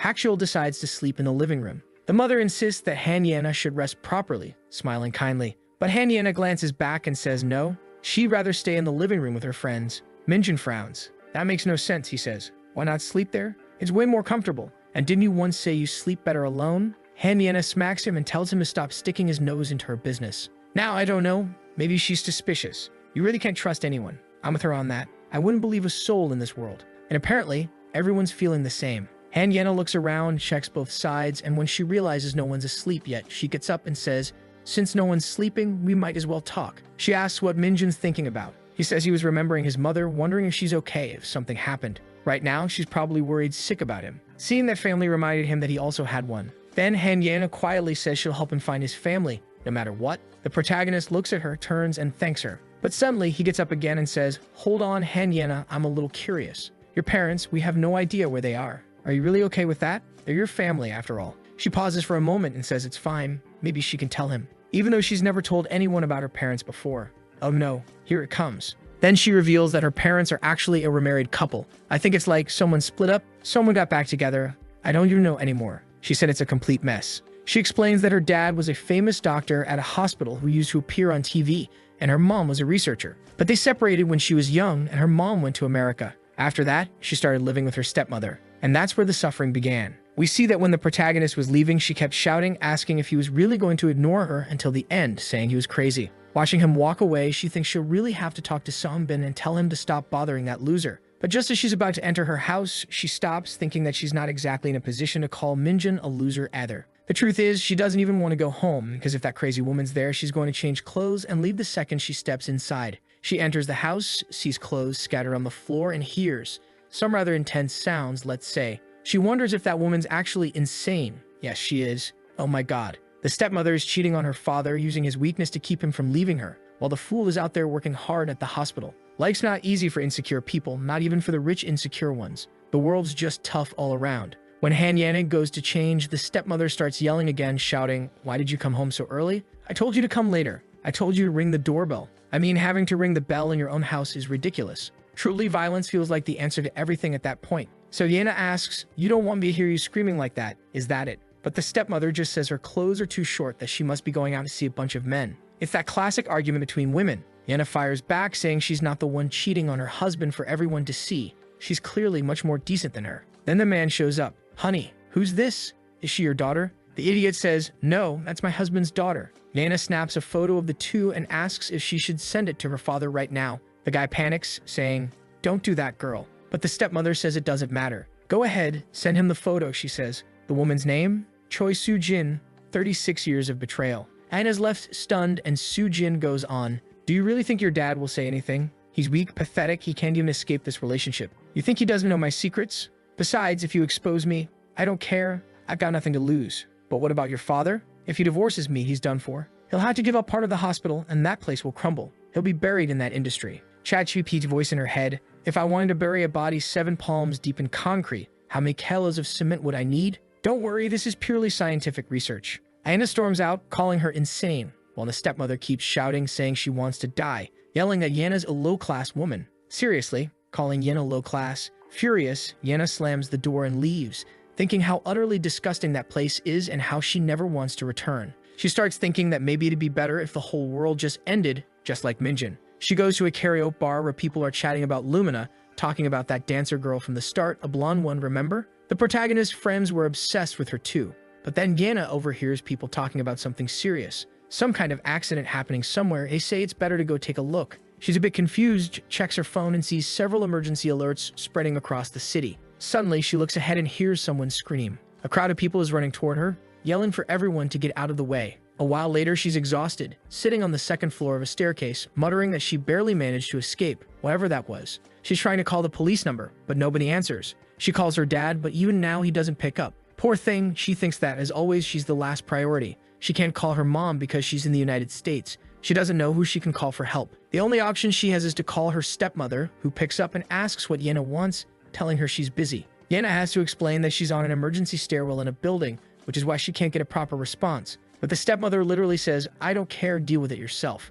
Yena is stunned and asks at least to send a car or something, but the woman hangs up. We see a flashback to her at home crying. Apparently there was a fight and her mom wanted to talk. Back in the moment when she was trapped in the apocalypse room, she says she misses her mom. She tells our protagonist that after all, the stepmother abandoned her and didn't answer. Her father didn't even try to contact her. That's why she doesn't want to see either of them and isn't curious about them. The only person she misses is her mother, but she's in the United States. The protagonist asks if she ever reached out, and Yena says no. After her mom left for the US, she tried calling a few times, but Yena didn't answer. She was angry. Now Minjin understands why she seemed so excited at school when she said she wanted to study to go to the United States. Yana explains that she avoided contact because when her mom left, she said some things she regrets, so their relationship soured. That's why she has no one nearby. But now the confident guy steps in. He says, Yana, don't say that beautiful. You're not alone. I'm here. We're going to survive together. He's the laugh king. Her face flushes and she says, I get it. Maybe we should sleep now. Everyone sleeps and the next day dawns. It's morning. Hakiel fell asleep holding the rifle tight. Now we'll see the story. It's going to be amazing. The king of 10,000 kilometers. Someone says, you want me to drag you and blow your head off like I did with your relatives? If you want to blame someone, blame your uncle who betrayed our land. It's his fault you and all your siblings will live in this country eating shit forever. Wow, we just saw that. Hakiel wakes up to the sound of a car. At the same moment, Jaehyun appears asking if they heard it. It seems a car stopped in front of the house. Hakiel comes out with a gun in hand and hears car doors opening and closing. He needs to be alert because this will also attract more infected nearby. He sees a ladder beside the gate, props it up, and climbs to take a look. He climbed aiming, but something surprises him. Two men standing in front of the house. Chapter 18, Mysterious Intruders. The one on the left says, should we take a look? And the other, holding a shovel, says, I don't know. This place is full of wire. Maybe there's someone. Not to mention they could be infected. But then Hakiel notices one of them has a pistol in his hand. Immediately, he orders the man to stand still, drop the gun, and put his hands up. The man is startled and raises his hands, but Hakiel says, if you don't drop that gun in 3 seconds, you're going to have a hole in your head. The man puts his Desert Eagle on the ground. Hakiel wonders where the kid got that. The men want to know who he is, but he replies, I'm the one asking the questions. Are you here to rob us? The men say, no, we're innocent. Nobody here is bad. Hakiel says, weird thing to say for someone walking around with a gun like that. You trying to lie to me, you bastards? Speak up. Where did you get that weapon? The one in camouflage answers, we took it from a dead man. I think, maybe he was a soldier? Hakiel snaps, you idiot, you think this is America where everyone walks around with a pistol? Liar. What? The man yells back. Go to hell. Who cares where this gun came from? You're holding a rifle yourself, kid.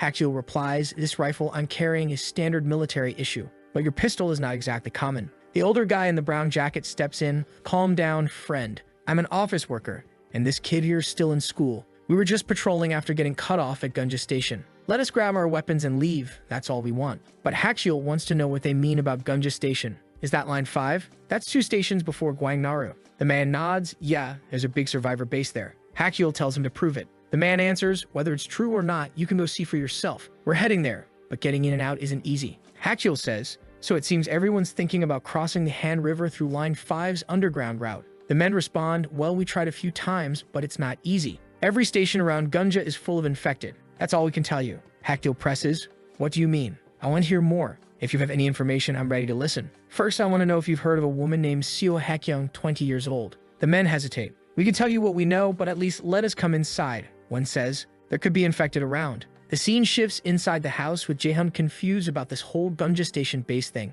The man in the brown jacket explains, well, it seems like a large base, hundreds of survivors. The entrance is well blocked and the setup is organized. We were patrolling about 2 kilometers away, but we got chased by a few infected and ended up here. Hakiel tells him to continue with what they discussed before. The guy in the military jacket asks, you lost contact with your daughter at Gwangnaru Station, line 5, around 8:10, right? The father nods, remembering calling her and asking what was going on. She had said people were attacking each other and chaos had broken out in the subway. She moved to the next car, but it was packed with people blocking the way and she was scared. Her father couldn't understand what was happening. Then she mentioned she was almost at Gwangnaru. Back to the present, he says, well, after that, I don't know. But it seems she got off at Gwangnaru. The man in the brown jacket says, I was on that train that day too, heading to Gwangnaru. The problem was that an infected appeared in one of the cars. Because of that, the train skipped both Gwangnaru and Akshisin stations and went straight to Gumja. If that was around 8:10, she and I were probably on the same train, which means there's a high chance that girl's in Gumja. The father gets hopeful and grabs his phone, saying maybe they saw her.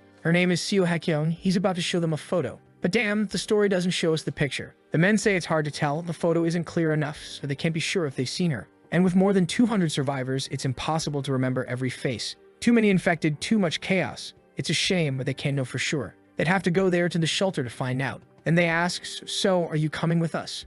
What are you planning to do? The guy in the military jacket says, I'm warning you now, the entrance is heavily restricted. For outsiders like you, it's going to be hard for them to let you in, got it? If you want even a small chance, you better come with us. At least that way, we've got the advantage of moving together. Haekyeon replies, we've got a lot of people. Moving as one big group will be tough. The man nods and says that's fine. They can set a meeting point halfway, and tomorrow morning they'll head out. He hands over a walkie-talkie and explains, if you're within 500 meters to a kilometer, just call me. We'll use this to keep a bit of distance between groups while heading to the meeting point. All he asks in return is 2 days worth of supplies, nothing else. That's a fair deal if they can be trusted, right? Honestly, the men seem calm and reasonable. If they're tricking anyone, then they would fool me too, and I'd die like an idiot. A short while later, Yena exclaims, oh my god, we're going to Gunja Station. Haekyeon explains, yeah, we'll set a halfway point today and head there tomorrow morning. She asks the obvious question, what if those guys are lying? Haekyeon says they have no reason to lie, and besides, from how they act, even though they've got weapons, they don't seem like bad people.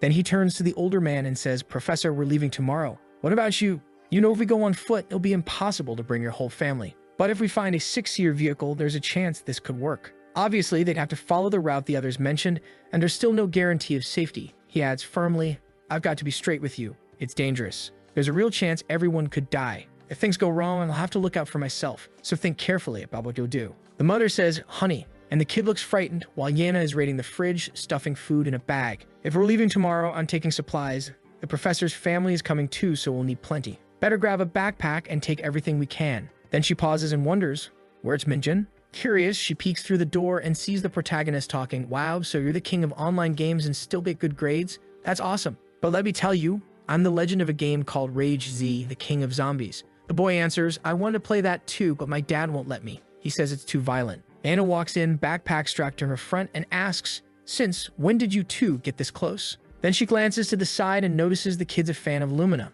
Oh god, I'm telling you, there's something weird about this Lumina. She keeps showing up in random ways since the start of the story. The boy says yeah, he really likes her, staring at the poster on the wall while his mom calls him downstairs. The protagonist freezes, just staring at Lumina's face on the wall. Yena asks, Minjin, why are you staring at that so much? Is she your type or something? He pauses for a second, then says, no, it's just, I knew her when I was younger, Yujian. Anna's eyes widen in surprise. Then she bursts out laughing. Yeah, right? You knew Lumina? Show me your number if you're so close. Stop lying, nerd. Minjin looks embarrassed, and then he says, well, she's a year younger than me.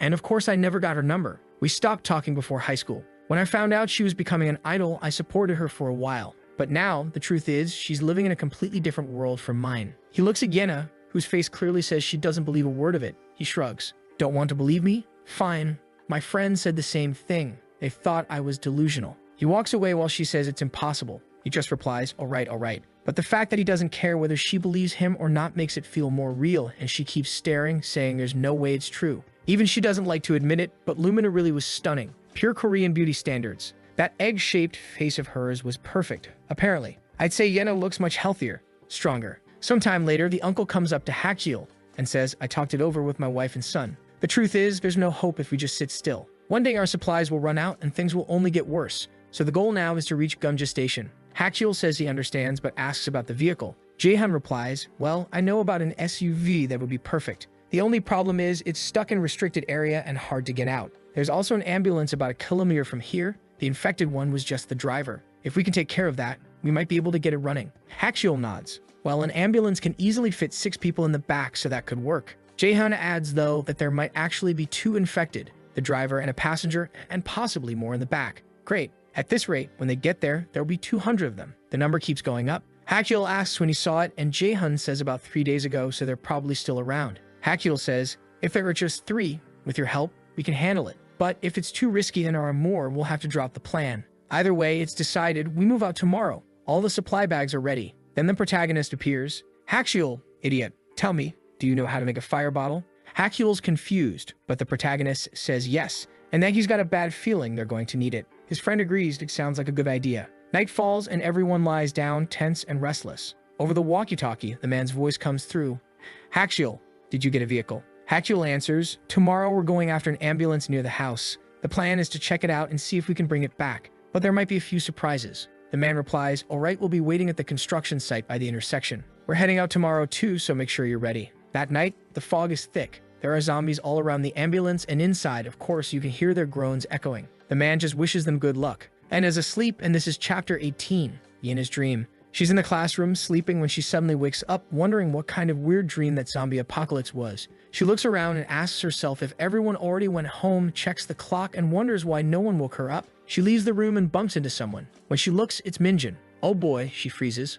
What's going on? Is she about to launch a rocket at my protagonist? She's pointing at him. What are you doing here? Why didn't you go home? And why are you staring at me like that? What's your problem? Suddenly, oh my god, he grabs her and pushes her against the wall. The girl's dreaming that she's being cornered by Minjin. She yells at him, asking if he's lost his mind, if he wants to die, and tells him to let go. But this Minjin, the one she actually likes, is serious. He says, you woman, literally, and then adds, you think it was fine to keep ignoring me? Last night, the week before, and 2 weeks ago, you insulted me, remember? You treated me like garbage at school, so why are you talking to me now? Maybe I should start being rude to you. Her face turns bright red. Apparently she likes it, and she turns away, saying he's just a pathetic loser. Why is he talking like that all of a sudden? Minjin, now acting completely serious, tells her to shut up and says that if she complains one more time, he'll end her. I don't even know what he means by that. She'd ask why he's suddenly so strong while he tells her she can scream all she wants. Then he adds that he's noticed something. She keeps saying all this, but she's not actually resisting. Apparently, she only pretends to fight back,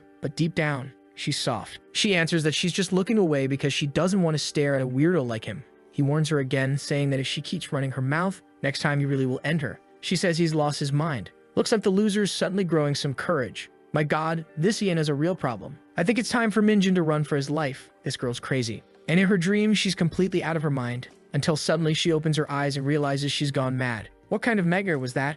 She wonders. But then, what the hell, girl? She's sleeping hugging Minjin, who's all squished under her. She instantly turns bright red, wondering what she's doing, why she's lying right next to him. Then she realizes he must have rolled over in his sleep and shoved her against the wall. The wall? That's probably why she had that dream. Seriously, was this idiot a pervert, or was he pretending to be asleep while doing that? She notices Hakyul sleeping peacefully, while she's practically crushing our poor protagonist. Oh boy, she's even redder now, saying something feels weird. She used to think they all had that smell of people who live in a basement, which is why she never wanted to get close. But now, she's not smelling anything. Wait, did she actually sniff his mouth in the morning? This girl's nuts. Is this the kind of woman you all want in your lives? Now the crazy girl's mumbling that he smells nice, and suddenly that he looks handsome. With that potato face of his, she's thinking she must still be dreaming, or maybe she's just losing it. Maybe he looks better because he took his glasses off. Suddenly, he opens his eyes and they're staring straight at each other. Ah, hi. She blurts out. Then she screams, calls him a pervert, and punches him right in the face.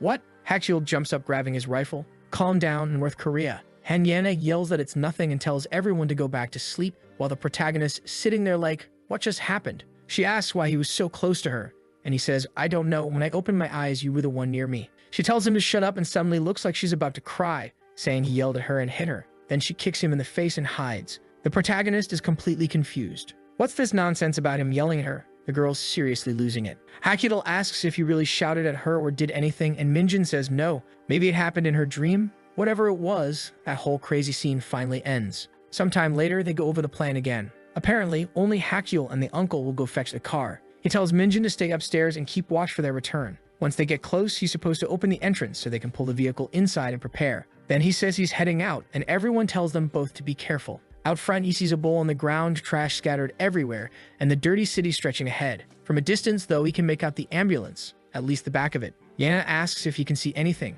and he says that unfortunately, the fog's heavy today. She finds it strange. It's been more than an hour. He says, yeah, but it's a kilometer away. At a steady pace, that's at least a 30-minute walk, and with infected around, it could take even longer. Suddenly, they hear 3, maybe 4 gunshots. Yana asks if it was Hachiel. He says no, this sounds different. That wasn't his rifle. She immediately asks who it was, and he says, maybe the guys from yesterday. Then she suddenly stiffens and stands up. He asks what's wrong, and she says there's a terrible smell nearby, something really rotten. Something was coming. Right then, the protagonist hears someone shouting, "Open the door." When he looks through the binoculars, it's that guy in the brown jacket yelling for him to open up now. Minjin remembers the man. Yana asks who it is, and he says it's the same guy from yesterday. But where's the car they came in? And where's the other guy? The desperate man says he was attacked and died. The protagonist asks about Hachiel, and the man says he has no idea. A monster had shown up, one that guns weren't working on. The protagonist peers through the binoculars and freezes when he sees a fat one approaching. He remembers that Dan Bongyu.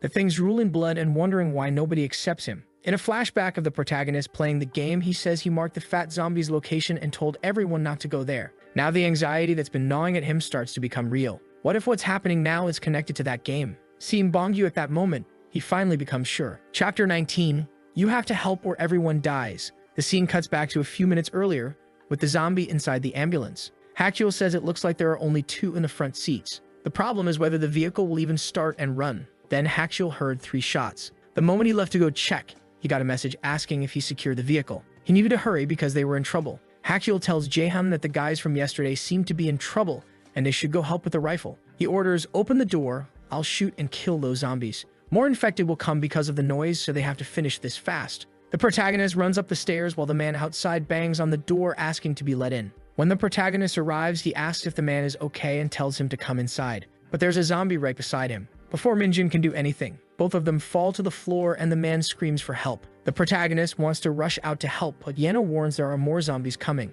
Then in the background, she sees Bongyu staring and calling her name. The poor girl falls to the floor in fear. The door slams shut while the man outside keeps yelling for help. In that instant, the protagonist recognizes him.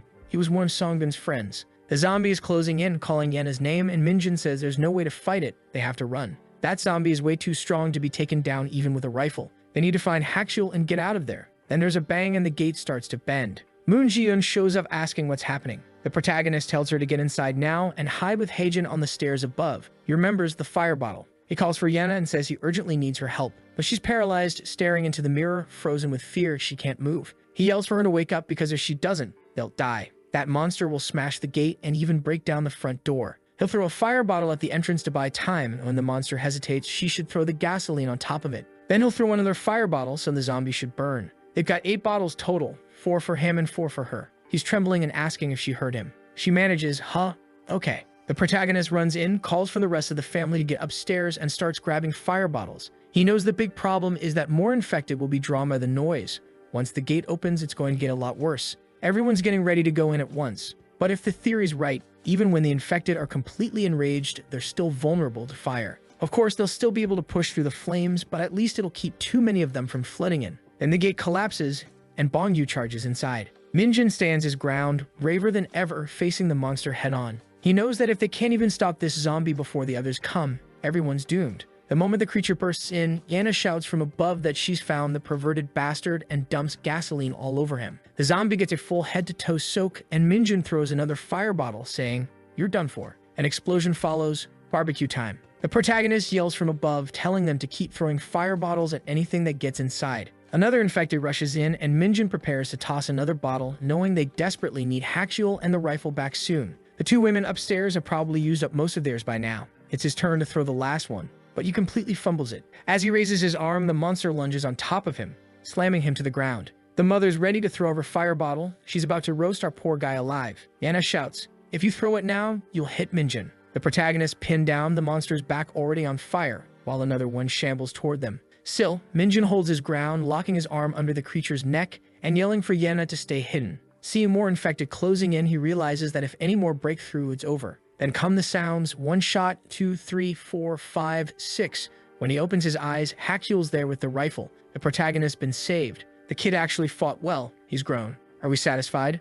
Not really, but it's fine. Hachiel reaches out to pull him up, but then the king of Big Macs rises again. Hachiel shouts for everyone to run. They have to get out now. The zombie women have arrived. But the Battlefield 6 king crouches, slides, stands up again, and wipes out all 3 of them. Now it's time to get in the ambulance. They clear the back, Hachiel orders them to move, and the father drives straight through the monsters ahead. In the rearview mirror, he watches the burning house, everything he built gone. Chapter 20, I'm Not a Hero. The ambulance races through the city, everyone inside wearing a dazed expression. The protagonist sits in silence, remembering the moment he opened the door for the uncle, who was dragged down and then slammed it shut again. The guilt stings. Yana asks if he's okay. He says he is, just that same wound from before. She tells him Hachiel needs to check his stitches, but he says they'll deal with it tomorrow. JM points out that the meeting point's no good anymore since the man died. He obviously won't show up. Hachiel says he left a note to turn left at Insang and keep going straight. If they can make it about 4 kilometers, that'll be halfway. Jaehyun suggests they just keep going all the way to the station,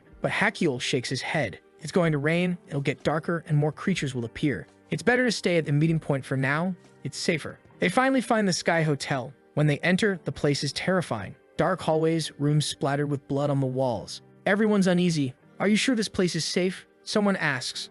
Hachiel answers, rooms 202, 203, and 206 are all secure. We'll stay in those. The others are amazed at how calm he is. He explains that he's far more afraid of people than of the infected or ghosts. They should watch out for any rooms marked with an X. In room 203, Hachiel asks if Yen is going to sleep alone, and she quickly says no. She'd rather stay with them than be by herself. While they're discussing who's staying in which room, the protagonist goes to the bathroom, leans against the wall, and mutters that the pain's getting worse. He wonders why it isn't healing, and when he pulls his shirt to check the wound, oh no, he freezes. The wound looks strange, red, and inflamed. Could it be infected? Exactly that thought hits him. It really looks like an infection. But how? When could it have happened? Maybe when that infected one fell on top of him. But that wouldn't make sense. There's no visible bite mark. Wait, maybe that knife used to stab him back at the construction site was already contaminated. On top of that, his memory's a blur after that fall. Still, that doesn't add up either. The virus incubation period is much shorter. If he'd been infected that day, he would have turned into a zombie long ago. The only possibility is that it happened earlier. He remembers that zombie pinning him down, Hachiel shooting and killing it, and his own chest being splattered with blood. Maybe a single drop or the virus got into his mouth or eyes. But then he recalls Hachiel saying he'd been drenched in zombie blood countless times and was never infected, unless Hachiel was wrong. Or maybe, best case scenario, it's just an infected wound, nothing more. Then his body trembles. He collapses to the floor and knows it for sure he's probably infected. Outside, Yen is staring at the bathroom door. He's been in there for over 30 minutes. What's he even doing? I'm starting to lose my mind. Minjin, get out of there already. The protagonist finally opens the door. She asks, what were you doing? We didn't even hear water or anything. Minjin just says, there's an extra room, right? Can I sleep alone tonight? They ask why, and he says he just wants to be by himself. Yana crosses her arms and says no, he has to give a reason. He explains that he's not feeling well and just wants some space. Yana, meanwhile, realizes she'll have to share a room with Hachiel and finds the idea kind of awkward. What? Afraid of Hachiel? The guy is as gentle as they come with that angelic face just staring at her. While Minjin's packing his backpack, she steps in front of him and asks, are you mad at me or something? He looks straight at her and says, Yana, I'm not joking. She freezes, unsure how to answer, and he walks away. Hachiel watches and says, don't worry. I'll stay with the radio and the others. It'll probably be less awkward than us sharing a room anyway. She nods, saying okay. The scene shifts to room 202. The protagonist enters and his thoughts start to spiral. Everyone always thinks their life will play out like a movie hero's story, that somehow everything will turn out fine and they'll live happily ever after. Or that no matter how bad things get, it'll all work out in the end. But lying on the floor, he knows life doesn't work like that. His life's nothing like a protagonist's tale. In the end, he got infected and will vanish like any other nobody, a background extra in his own story. But really, what else did he expect from a life as miserable as his? Poor guy's crying quietly, thinking this must be the end. No, Minjin, we know you're not dying. You're the main character. You don't know that, but I have to tell you. Night passes, morning comes. Yen is banging on the door. Minjin, wake up, you idiot. Hachiel comes over. Relax, I'll open it. He tries turning the handle, but it's locked. Then he says, I hope I'm wrong, but I think Minjin might have been infected. Anna looks shocked. No way. He wasn't bitten yesterday. He's been fine this whole time. Hachiel asks if she ever actually checked his whole body. No one's been examining each other. She insists it doesn't make sense. If he were infected, he'd be banging on the door right now. That wouldn't make sense. Hachiel says that if Minjin were fine, he would open the door by now. And if he's not infected, then maybe he's not even breathing anymore. Wow, Hachiel really wants to kill our protagonist, doesn't he? Yene yells at him to stop joking about that, banging on the door and shouting, damn it, Minjin, open up right now. Stop playing around. It's not funny. Hachiel tells her to calm down, but she hits the door again, hesitates for a moment, then starts crying and yelling for him to open it. Then, the doorknob turns. Both of them freeze in shock. The protagonist is standing there, but my god, he looks more infected than alive. Is he about to pull that infected but superpowered protagonist card, or will he be one of those rare types who never turn at all immune? Let's find out. Chapter 21, 18 years ago in the United States. Oh no, here we go. A group of boys are standing outside a house, one of them saying, "Hey, there's this guy who people say has been preparing for the apocalypse." What? His friend blurts out, "Are you crazy? I'm not doing this. We're gonna get shot in the head. I'm leaving. Bye, I'm going home. My mom's gonna kill me." But then someone from inside the house calls out, "Who's there? The zombies are coming. You're in danger." The boy looks confused. "What are you talking about? Zombies?" The man on the other side asks, "You were speaking that weird language to someone. What language was that?" The boy replies, "Oh, I was speaking Korean." The man asks, "Are you one of the kids from that Asian couple who live nearby?" He answers, "No, I'm not their kid. I'm just staying here with my uncle's family." The man asks, "Where are your parents?" The boy lowers his head and says they're already gone. That's why he and his twin brother came to live in the United States. The man apologizes but says, "This area is dangerous, kid. You better get back home before the zombies get here." The boy rolls his eyes, thinking the guy's just some lunatic. He starts wondering if the man's just role-playing or lost in his imagination, pretending to live differently. The boy jokes back, "I'm being chased by zombies right now. I'm running, but it's hard to get away." The man replies, "So they finally arrived. You weren't bitten, were you?" The boy laughs nervously. No. Then the door creaks open. Inside, the man's holding a shotgun, telling him, "Get in quick before things get worse." The boy steps inside and realizes the lunatic's actually serious. There's a proper base, staircase for vantage points, every window sealed, food stacked neatly. The kid asks, "Uncle, what's with all this zombie talk? What do you mean by that?" The man answers, "Kid, you really don't get it, do you? When sinners die, do you know where they go? Straight to hell. But so many sinful humans have died that hell's full now. You know what that means? Judgment is coming, a cruel one. All those sinners who die now, whose souls can't go to hell anymore, they'll be trapped here on earth, wandering forever. It's divine retribution. Judgment day is near. If you don't prepare like I am, no one's going to survive. Let me show you something amazing. Come with me." Totally not suspicious, inviting a kid inside and leading him to the basement. But the man's seriously prepared. Shelves and shelves of supplies, a full arsenal of weapons. The boy stares, wide-eyed. "What is this, uncle? You going to war?" The man replies, "The war that's coming for us one of these days. It's always best to be ready." The guy even had an apocalypse-ready car built for zombie killing. 18 years later, back to the present. Haxiel's got his rifle aimed. Of course it's him, the man who never misses, pointed straight at our protagonist. Yenna shouts, "Haxiel, are you seriously pointing that at Minjin's head?" He answers, "You never know. What if he suddenly turns and attacks?" She asks, "Professor, do you think he's infected?" The man replies, "Clearly, this isn't a normal reaction to a stab wound. A 42-degree fever and he's still alive?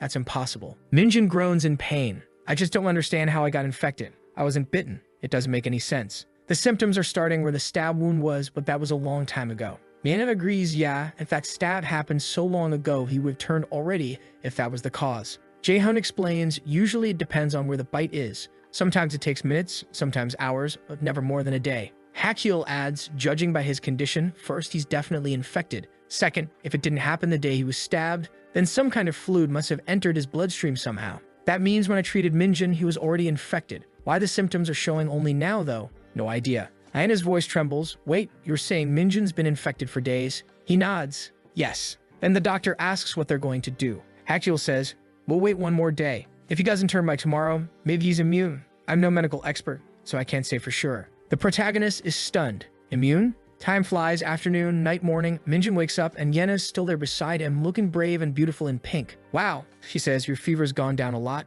You're doing much better. How do you feel?" He sits up, still a little weak, and asks how long he was out. She says, "Since yesterday, you've been asleep for over 12 hours. He asks what the crazy girl's still doing there, and she replies, "Obviously, I've been keeping an eye on you." Minjin looks confused. "Aren't you scared of staying near me since I might be infected?" But she takes the chance to tease him. "A loser like you being infected isn't exactly scary." And she adds, "Besides, Haxiel said that if you made it through today, you're probably immune, so I guess that's the case." Minjin, in a softer tone, says, "You've changed a lot, you know. You're taking care of a loser like me, throwing fire bottle with the teacher. You've gotten confident." She blushes and tells him to stop acting like she's some delicate flower. "I was just checking on you, and that's all," she says, but he interrupts to thank her, saying, "Still, you're not the same as before. I never thought I'd be able to rely on you, but I guess things really did change." Her face turns even redder.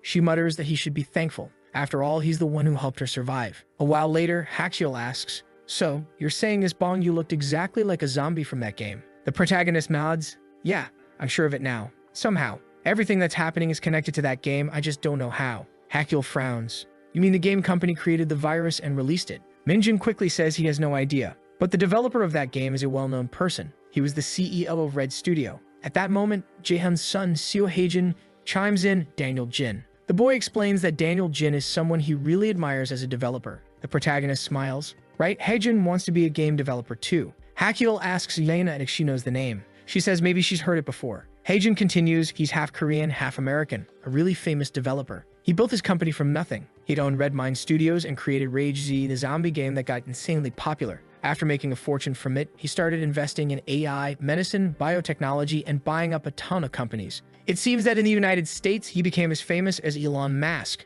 You know Musk?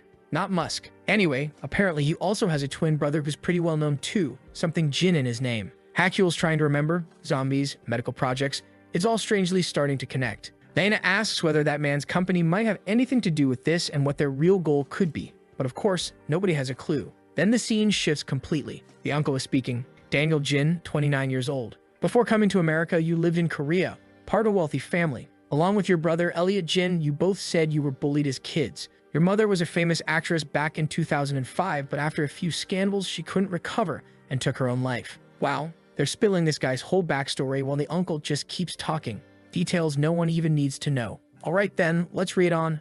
Apparently, Daniel suffered a lot under a strict Korean uncle. Later, when he started making money in the gaming industry, people in Korea scammed him and stole his fortune. The uncle keeps going on about Daniel's life, but Daniel finally interrupts, telling him to get straight to the point because he needs to go to Korea. The uncle nods. You suffered because of your people, I get that. Maybe you want revenge, but do you really need to go this far? Then he accuses him. Daniel Jin, you're the one who spread the virus in Korea, aren't you? Daniel, however, answers firmly that he's already said countless times he wasn't the one who did it. If you're going to suspect anyone, it should be my brother. Aiden Brooks asks, how do you even know your brother went to Korea? Daniel says he doesn't for sure, but his brother was one of the lead researchers and the entire research team had gone there before all this chaos began, so it makes sense that he'd be there. Aiden replies, either way, you were the one who bought that lab for your brother, weren't you? How do you expect us to believe you're not involved with this virus? And besides, right when all this started, your biotech company's value skyrocketed by 500%, the perfect opportunity for you to cash in. Daniel takes his hand off his face and says he's always been like that.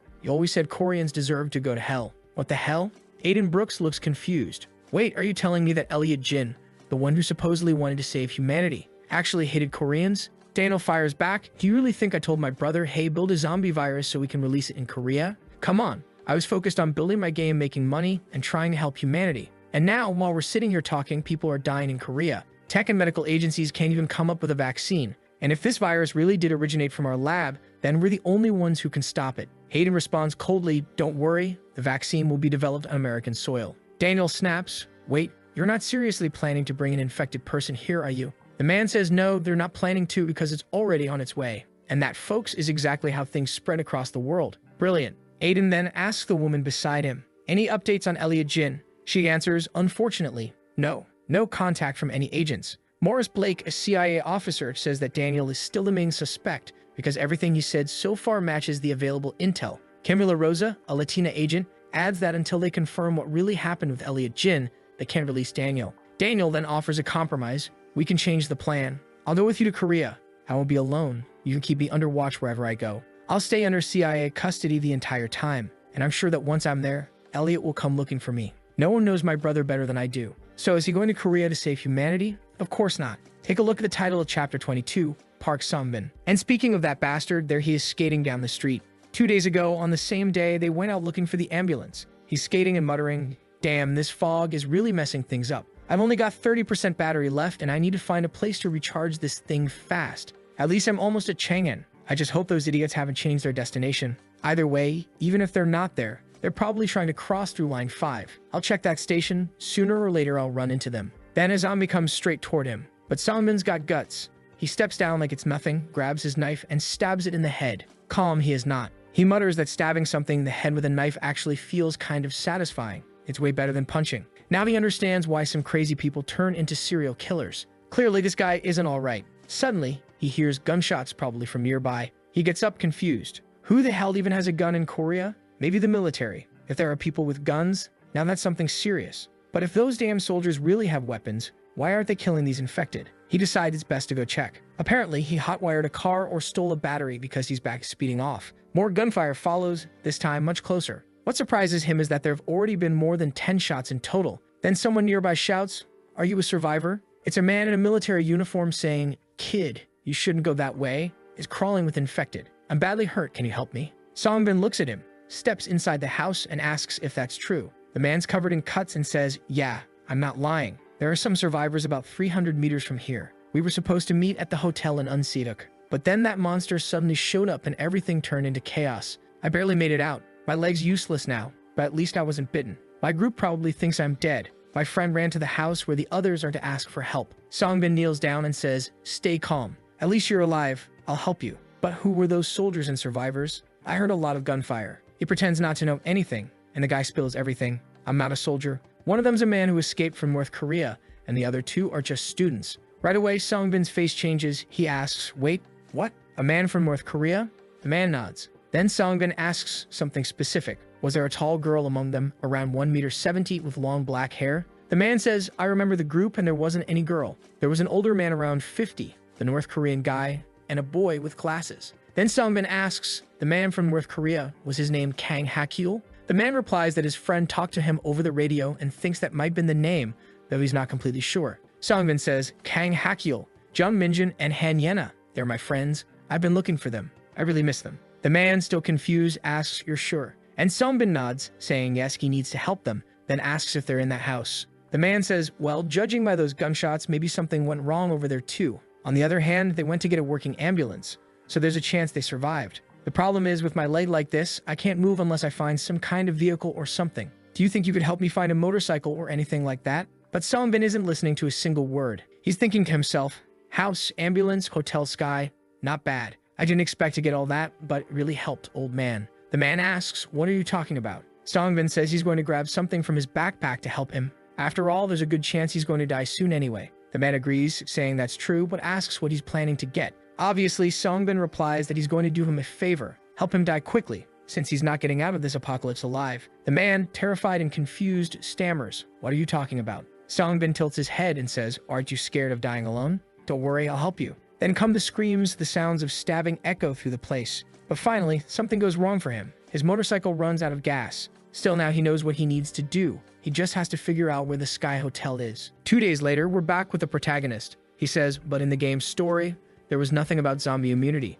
If Daniel Jin was trying to recreate the game in reality, maybe there was some kind of bug or something." Man replies, "I heard there are people trying to develop a vaccine. Minjin, if you really are immune, then you're literally humanity's last hope." He says that either way, they still need to make sure he's actually immune first. They'd have to find a team of doctors or something to observe him. "Minjin, don't you realize they'd dissect you alive? I wouldn't want to be anyone's research subject. They'd definitely kill me just to study my cells." Hakyul then says that honestly, this whole zombie game theory sounds crazy. What's really stuck in his head are those weapons the men had. One of them had a Desert Eagle. You don't just find those in Korea. Minjin replies, "If I remember right, there's a shooting range in Myeongdong. Maybe they got it from there." Hakyul says that would make sense, but wonders how a gun could have made its way from there to here. Either way, something feels off. Now that Minjin's feeling better, it's time for them to get moving again. Haejin says he'll let his parents know, and Hakyul adds that before anything, he's going to check the best route to Gunja. There's still about 5 or 6 kilometers away, and at least 2 or 3 could be covered by car. The protagonist offers to help, but Yena quickly refuses, saying he's not going anywhere.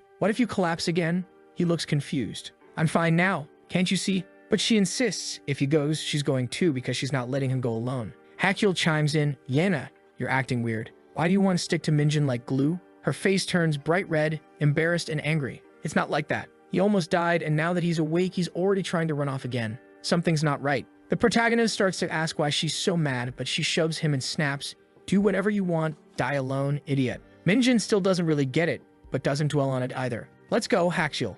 Yena, stunned, thinks that idiot actually left me here. "Fool, I got tricked." Meanwhile, outside, it's probably that bastard again, Songbin. He's found the ambulance, muttering, "Damn it." He searched everywhere, but finally finds the damn Sky Motel. Chapter 23, The Demon of the Sky Motel. This guy Songbin is insane. He's thinking, just imagining seeing Yena again is enough to get me excited. But then he stops. Wait a second, that bastard Hakyul. The man said he had a gun. If that guy's really inside, that puts me at a huge disadvantage. I better think this through. Then he notices the entrance is partially blocked. He hears footsteps approaching and quickly hides. Hakyul says, "Minjin, do you want to hold on to the rifle?" The protagonist answers, but it only has 1 bullet. "Are you out of your mind?" Hakyul replies, "That's exactly why. Besides, I've already learned how to use it." The protagonist is still curious and says, "Hakyul, Tell us your story. How did you escape from North Korea? Hakyul answers that telling the whole story would take days, especially since he escaped without a goat, someone who helps you cross the border. The protagonist says it's hard to believe since everyone says it's impossible to make it from North Korea to China without a guide.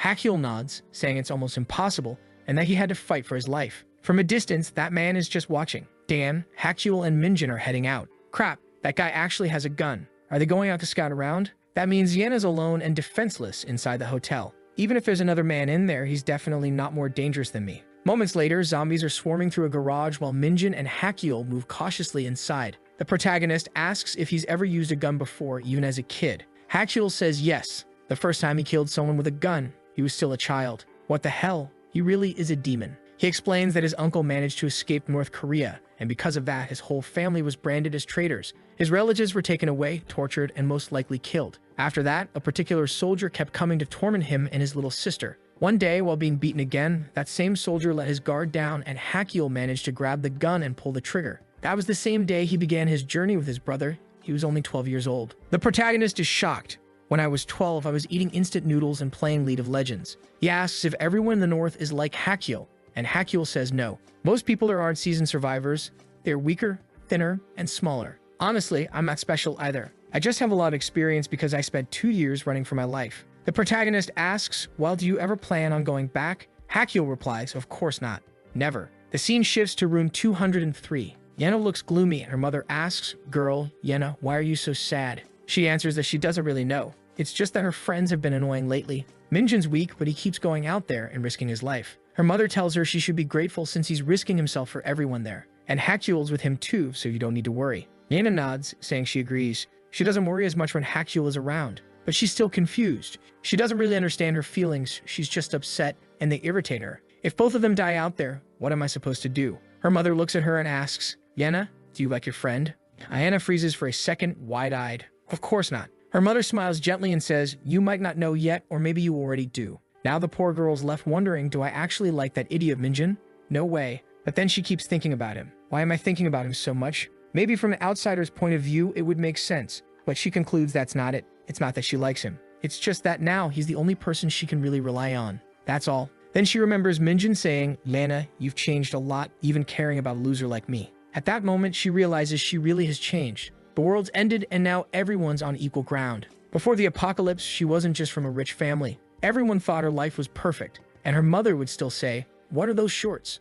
Pull them down, your butt's showing. She used to buy whatever she wanted, had everything she wanted, and just walking down the street would get 4 or 5 guys hitting on her. The truth is, she knows no one could resist her, except for that guy from high school. Or maybe he was the exception. Now I'm confused. Of course not. He always hit on her. As far as I remember, the jerk she called a beggar. So she concludes that maybe she's starting to like Minjin because he doesn't like her. She wonders, if every other guy throws themselves at me, why isn't that loser doing anything? That trash should be throwing himself at me, begging for my attention, but he just sits there like a wooden doll. She gets angrier and angrier. Now I get it. Because this loser doesn't move, I hack this way. He thinks he's too good for me. While she's having this monologue and her mother's watching, they suddenly hear footsteps. Someone's knocking at the door and her mother asks, Honey, Heijin? But there's no answer. She wonders, could Hakyul and Minjin be back already? Yana tells her to calm down, but the knocking continues. Yana calls out, Answer me. Who's there? Through the peephole, the hallway looks empty, but sitting off to the side is the psycho. He's thinking, wow, what do I do? I'm more nervous than when we were in school. I'm sure that's Yana's voice, and there was another woman's voice too. Room 202, I'll mark that for now. There could be another guy around here, so I better check the other rooms. He walks on, certain of himself. Those marked with an X weren't meant for him to enter. Probably some infected in there. Then he sees room 206, which isn't marked. He knocks and someone says, Wait, Heijin. But when Jaehyun opens the door thinking it's his mother, it's actually Songbin. Jaehyun asks, Who are you? Songbin answers, Who do you think? I'm here for Yena. Jaehyun's startled, confused. Songbin says goodbye and tells him to die. Of course, Jaehyun sees in the background his father being pierced in the abdomen. He goes crazy crying, begging him not to do that to his father, but Songbin kicks him in the chest, sending him flying. The girls outside hear the screams. The mother wants to look, but Yena tells her to stay calm. She grabs the combat knife from her backpack and opens the door. At that exact moment, Hakyul and Minjin arrive, yelling for her to get back inside. Hakyul swings the door, aims, and finds Songbin with his back to him, shouting at the man's body, demanding an answer. Immediately, Hakyul says, Don't move, you trash. He's got him in his sights. Songbin stands, turns around, and Hakyul says, There's a bullet here, Songbin, and it's for you. Goodbye. He pulls the trigger, but the shot fails. Instantly, he drops the gun, draws that knife from his back, and Songbin starts moving closer. Chapter 24, I'm the person who's going to kill you. A little earlier, Minjin had stopped and Hakyul asked, what's wrong? The protagonist replies, I don't know, but it feels like the symptoms are coming back, and he shows the wound. Indeed, the thing is starting to spread again. He adds, I feel a bit dizzy and I think my fever's coming back. I was fine before, so why is this happening? Hakyul says, no, let's go back then. You shouldn't be pushing yourself. At least I'll walk with you to the hotel door. Minjin thanks him but wonders why this is happening again right now. Just as they reach the door, they hear a scream. As he enters, he tells Yena to hide in the room. He levels his aim and comes face to face with Songbin, saying, I have a bullet and it's for you. Bye. But when the trigger fails and Songbin notices, he starts closing in. Hakyul had to drop the gun, pulled the knife from his back, managed to block Songbin's attack, and went to stab him in the belly, but the bastard managed to defend using his arm. Then he swings his arm aside and lands a kick to Songbin's chest, but the guy just stands there squared up, while Songbin curses, you piece of shit. Hakyul says, looks like MMA really does teach you block attacks. Songbin's looking at Hakyul and thinking, how many stab wounds did I take in that short instant? Looks like it was more than one. He's thinking, this bastard's gonna hit some vital spot eventually, and that's the end of me. If I try to take this guy down to the ground, he'll stab my back and I'll die. Not to mention that damn Minjin is right behind me. Hakyul asks, how many people have you killed with that knife? You made it this far with the kitchen blade. You must have offed some survivors. Even worse, you came all this way to attack an innocent professor. You're clearly crazy, but Hakyul admits he's crazy too. Stabbing trash like Songbin gets him fired up. Songbin suddenly sounds scared. Hakyul, why should we fight each other? Let's make a deal. I only want Yena and Minjin, okay? They ruined my warehouse and killed all my friends. Hand over those two pieces of trash and I'll leave. No one gets hurt. Hakyul fires back, you liar. If that's true, why did you attack that professor? Songbin changes tone and challenges him. Stop being a coward who fights with a knife. Let's have an honest fight. Drop the knives and let's do this with fists, or are you scared of a fair fight? Hakyul cuts him off, ending the drama with another knife strike that forces Songbin to defend again. Only now he's severely injured in the hand. Songbin's face goes red.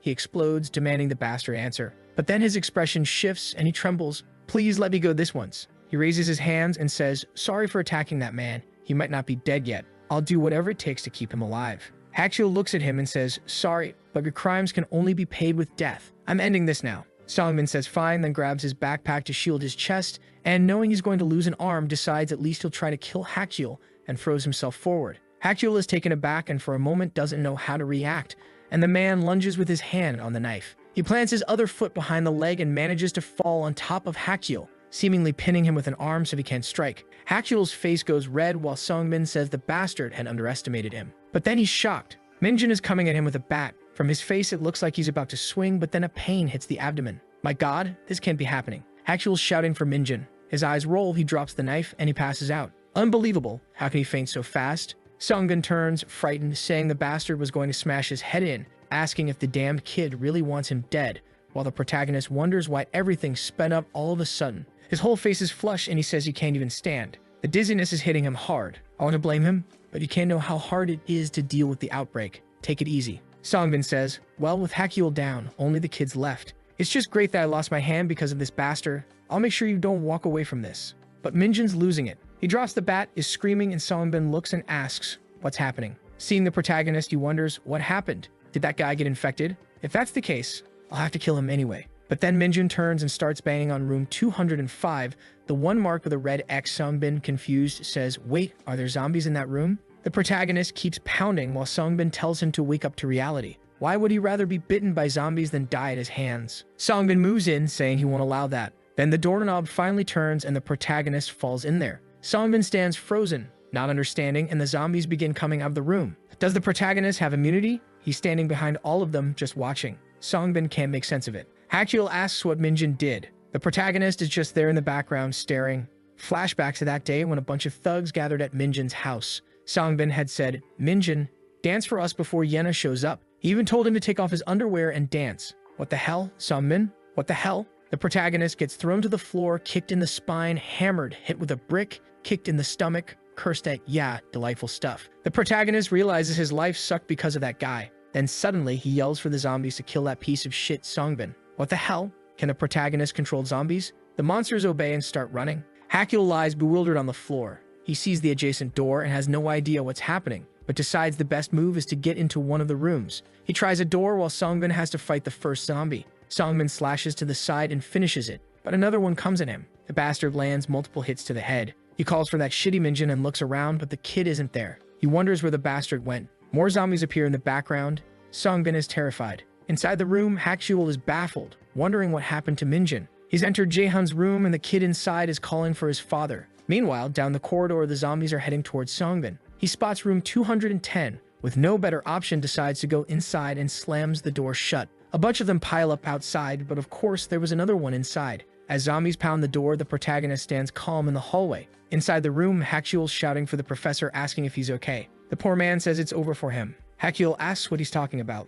This wound, we can save you. There's medical gear and supplies, it's fine. But the professor says the problem isn't the wound, it's the knife that was used. Hakyul tells him to relax, they don't even know if he was infected. They'll run to the ambulance now, grab some meds, stop the bleeding, and everything will be fine. He steps into the corridor and sees Minjin standing in front of a door. Hakyul asks what happened, and the protagonist points inside the room, a bunch of zombies locked in there. It looks like Songbin escaped through a window. Hakyul notes, I noticed the infected didn't attack you. The protagonist just says he's not sure. But he's realized that when the symptoms of this disease activate, the infected don't attack. He just doesn't know why the symptoms come and go. He asks about the professor.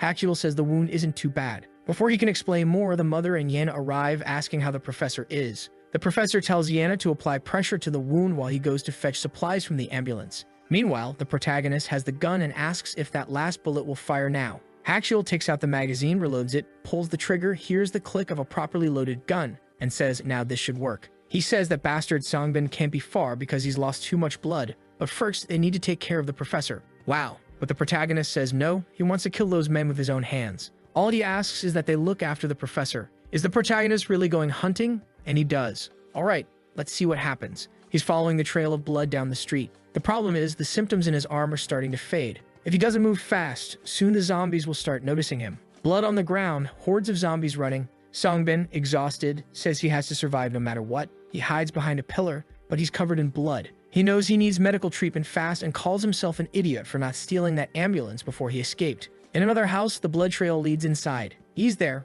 rifling through drawers. He mutters that there's got to be a first aid kit somewhere in this damn place. Now he's almost dying because of that damned Hakyul. But then he hears footsteps behind him. When he turns around, Minjin is there. Songbin looks confused, wondering what he's doing there. The protagonist calmly says that for some strange reason, the smell of his blood was everywhere. Songbin says, Minjin, I don't know what trick you pulled, but why don't the infected attack you? And besides, a fool like you doesn't know how to use a gun like that. Not to mention it didn't fire last time, so it's not gonna work. Also, Minjin, have you ever even killed anyone before? The protagonist answers that no, he's never killed anyone, not even an infected. He survived all this time without killing. But today, Songbin will be his first. He raises the gun and aims. Songbin laughs, saying he's never met anyone this pathetic. Then he warns, Jum Minjin, you can't kill me. That's because you're a good kid, not a bastard like me. The world's ended, and you still think you're gonna stay pure. You know what will happen if you kill me, Minjin? You really think you won't be punished? You think you'll live peacefully after taking a person's life? He's saying all this, but he's clearly terrified. He finishes, it's because I kept picking on you, right?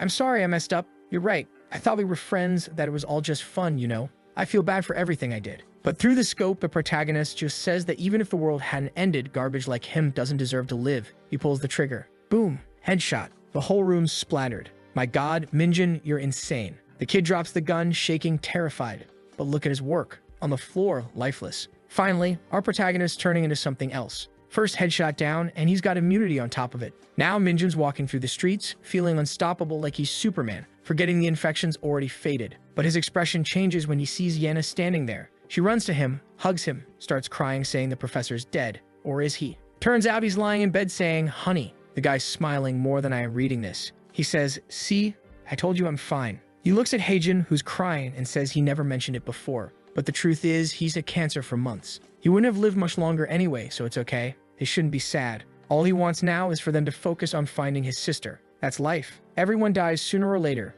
It's only a matter of when. He says he had a friend who died a year after his son was born and others who met death much earlier. Just seeing how much his son has grown and how healthy he is makes him happy. His life's been perfect. Suki tells him not to cry. Don't be so optimistic like that, or you'll make me even sadder. Our protagonist stands still watching. Sometime later, that father turns out to be joking too. He says what he told Heijin was a lie. Hakyul tells him to explain, and he admits that, yes, the cancer wasn't real. He only said that to make the boy less sad, because if the kid realized his father was dying like this, it would be even harder for him to handle. So all he asks is that they keep it a secret. That was the last thing he could do as a father. He's incredibly calm about it. In the end, he accepts everything, saying that either way, he's lived long enough and had a good life. The only thing he still wanted was to see his daughter, Haeon, so all he asks from Hakyul is to help his family find her. And to his wife, he asks her to take care of their son and daughter. The mother's crying, and when characters in this story make a sad face, it's really bad. Hakyul starts leaving, and the man's final words are that once he stops being human, they shouldn't kill him or open the door.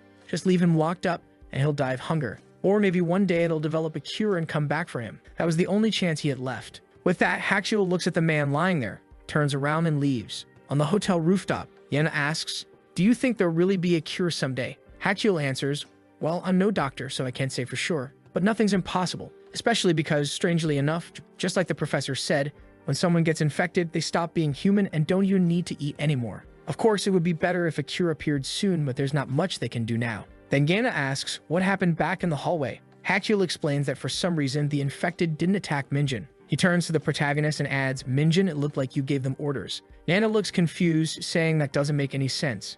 Minjin giving commands to the infected? The protagonist explains, "Well, not exactly. I was just really angry and shouted. It doesn't make any sense to think they actually listened and attacked Songbin. They probably just ran at him because he was the only one who wasn't infected." Haejin then says, "It seems that when you have those symptoms, they don't attack you. Maybe the symptoms will come back again." The protagonist agrees but admits he has no idea when that might happen. He pauses to think. In Rage Z, that zombie game, there was a certain commander of the hordes. They said he was the only person completely conscious in the world of the infected, basically someone who could still think like a human and command the zombies to act intelligently. Of course, he doesn't think he's become some kind of king of the dead, but his symptoms come and go. When they disappear, the infected attack him again, so it's as if he's not fully infected or immune, more like it's some strange side effect. Now, whether he can actually control those monsters or not, he'll have to test it next time the symptoms appear. But then doubt creeps into Yena's mind. She's thinking, wait, if Minjin's infected like that, couldn't I catch it from him? It's dangerous to be near him. She's already thinking, well, if that's the case, that means I can't kiss him or even, she won't be able to share love. Not that she wanted to, she claims. It's just that if his body's infected, it means he can't share love with anyone. But then again, it's not like he's going to stay a virgin forever, or at least, that's what she thinks. Whatever, she just looks sad now with that pitiful expression, thinking his life's going to be miserable. He's going to die a virgin, apparently. Meanwhile, Minjin just sees the crazy girl standing there with her back turned, lost in her imagination. A while later, Hakyul asks if they've forgotten anything, and the mother answers yes. He tells Minjin that he's going to drive even though he doesn't have a license. But it's not like that matters now. He looks at Haejin, who's all sad. Then he tells Minjin to sit with Yena and their mother in the back. He'll ride up front with the kid. They still have to decide how far to go by car, since at some point the car becomes more dangerous than going on foot. In the ambulance, he calls to Haejin and tells the boy he escaped North Korea when he was the same age. At 12, his parents were already dead. He escaped with his younger siblings, who were 7 and 9. They went through so much, he even lost his little brother along the way. Back then, he had no choice but to accept things. He had to run desperately and didn't have time to grieve. He has no words of comfort beyond that, but what matters is if they find the sister,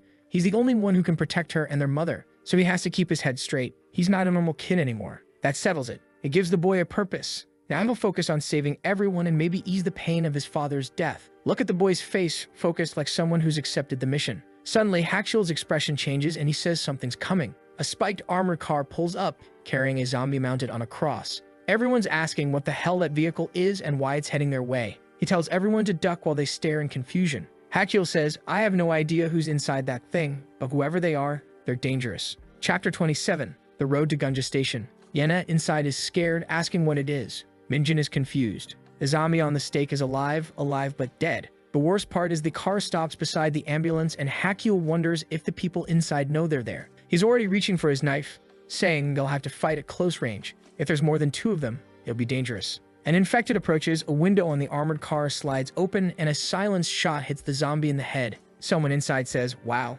that was a headshot. Another answers, of course it was. The zombie was right next to you, kid. Someone else adds, but those survivors, looks like they all died. There's nobody here. The man agrees, guessing they must have left as soon as they heard the vehicle. After all, this whole thing is pretty terrifying. Still, whatever, they've got to focus on scavenging food for the others. The car drives off. Hakyul calms down and says it looks like they're leaving for now. They need to move fast, though he already has a bad feeling. They follow the road, and Hakyul's relieved that, at least along this stretch, the way's clear. They should be about 1 to 2 kilometers from Gunja Station, so maybe it's time to start walking. But then he looks back and sees the armored car following them. Immediately, he floors it. This just got complicated, and tries to cut away from the men. But the guys are hot on their tail, speeding after them down the street. The worst part, the route ahead is blocked. He spots a parking ramp to the side, knowing it might have infected inside, but it's probably better than staying out in the open. Unfortunately, the ramp is blocked too. At this rate, they won't have any options. He says, "This is a dead end. We'll have to deal with them." He tells everyone to stay inside the vehicle and get ready because something's about to happen. He'll check who they are, but the others warn Hackshul to be careful. He's hoping maybe they're friendly, but obviously, if they're hostile, there's no choice but to fight. The problem is he's got a rifle with no bullets and an improvised dagger. You can't tell what kind of weapons those people have, but if they step out of that car armed, things will get a lot worse. He glances sideways and sees at least the armored vehicle isn't moving down the ramp. The guys seem to be waiting up there. Then one of them gets out wearing a helmet and says, "Buddy, you told me to go alone." "Never mind. Okay, this time I'll go. But if it's not worth turning them into slaves, I'll kill them. And there's no way they're more dangerous than me." Wow, turn into slaves. Right away, Hackshul knows that weapon is dangerous. They have to leave fast. He opens the ambulance and tells everyone they have to run, then asks how the protagonist's symptoms are. The kid's a little dazed and says he's fine, which in this moment is the worst answer. He asks, "Yena, can you sense any zombies?" She says yes, but not many, maybe 4 or 5 at most. They start moving through the area and spot infected nearby, but there's no good alternative. They manage to pass without drawing attention, and at least for now, the way ahead is clear. Hackshul says, "Minjin, you'll take everyone up top and find someplace secure. One of those guys got out of the car and is coming to the first floor, so be careful." Minjin asks what Hackshul plans to do. Hackshul answers, "Well, the guy's alone. Even with a gun, I can handle him." The protagonist says no, he's out of bullets. Hackshul says he knows. He'll try to lure and distract the man for as long as possible while the others go up on the roof, scavenge whatever they can and hide. Minjin says he understands but tells Hackshul to be careful. Hackshul says fine and turns back toward the parking area. The infected are running toward the man. Good news is, even with a silencer, if he fires, the sound will draw more infected to him. The problem is the guy's shooting a lot. It looks like he's got plenty of ammo. What Hackshul can't figure out is how anyone in this apocalypse got a silenced rifle and that much ammunition. He says he'll help, but thinks to himself, if this gets truly dangerous, I'll have to run alone. They head up to the second floor, find the reception area, push forward, and come to what looks like a classroom. Yana sits down and says it would be nice if Hackshul were safe. Minjin tells everyone to wait there. He's going to help the guy. She grabs his hand and tells him not to go. She wants him to stay close. Are you crazy? He has to stop that man, or he'll go up and kill everyone. But she's trying to convince the protagonist, saying she's worried about Hackshul, and that the other side has a gun, and that's dangerous. Besides, Hackshul told them to wait, so it's best to stay put for now. The protagonist hesitates but says okay. Time passes. Everyone's sitting. Minjin decides to check and approaches, hearing some noises. He's not sure if it's gunfire or someone banging. From the thuds, Yena says it's not Hackshul. It's definitely infected. Chapter 28. Get those bastards out of here now. Someone on the other side of the door calls out, "Why won't this open? Is someone inside?" It sounds like 2 voices and Yena is confused. Are they infected? Maybe special infected? From the other side, someone says, "Weird. This was open a few days ago. Shit, I hid all my stuff in there. Did someone actually get in?" Suddenly, Minjin starts acting oddly. He moves close to the door while Yena tells him to back off. They were definitely infected, but he steps up and turns the doorknob, and it's them. The self-proclaimed king of McDonald's and the school hottie, Byonjin and Sunho. The protagonist asks what they're doing there. His friends go, "Minjin, what are you doing here?" Then they see Yena and remember her. She covers her nose and says they don't smell human. Byonjin asks, "What's Amanda doing here?" That do, Minjin and her, is kind of weird. The protagonist says he'll explain later but tells them to come in now. Yena's holding her nose, saying they're infected. She backs away and yells to get those bastards out of here. They're confused. No one here is infected. She humiliates them, saying they smell like rotten pork, like corpses, every disgusting smell. Minjin sniffs and says yeah, they smell bad, though he's always been a bit stinky anyway. He apologizes and says he hasn't showered in days. The poor guy gets mortified beyond belief. A little later, the protagonist asks, "Hold on, did you come from Gunja Station?" Sunho explains, "Well, if you're over 18 there, you have to patrol. That's how we keep the numbers up, and right now we've got about 400 people. Gunja Station doesn't have room, so we're expanding into nearby buildings. This place is only 2 kilometers away, so it's just a temporary base. We didn't expect to find me here, Minjin." The mother grabs her phone and shows a photo of a girl, asking if they've seen her. Her name's Seo Hakyeon. Sunho says he thinks so. Byonjin says he might have seen her near the exit of Gunja. By the photo, she looks familiar, they say. The mother lights up and asks if she's okay. Sunho says, "I think so. We only saw her once passing by, so can't be certain." He suggests we can head straight to base and check properly. The protagonist says that's true, but they've got an issue. Did they see men carrying guns in an armored vehicle on the way? A weird vehicle with armor all around. Yena, still covering her nose, says, "Yeah, we were driving and they started following us and Hackshul said they had guns." The men tell her to take her hand off her mouth and ask, "Wait, Hackshul is that guy who escaped from North Korea?" The protagonist says yes, he's that kid from school. Minjin adds he said he'd try to draw those guys away, but it's been 30 minutes and he still hasn't come back. Sunho replies, when we arrived, no one was nearby.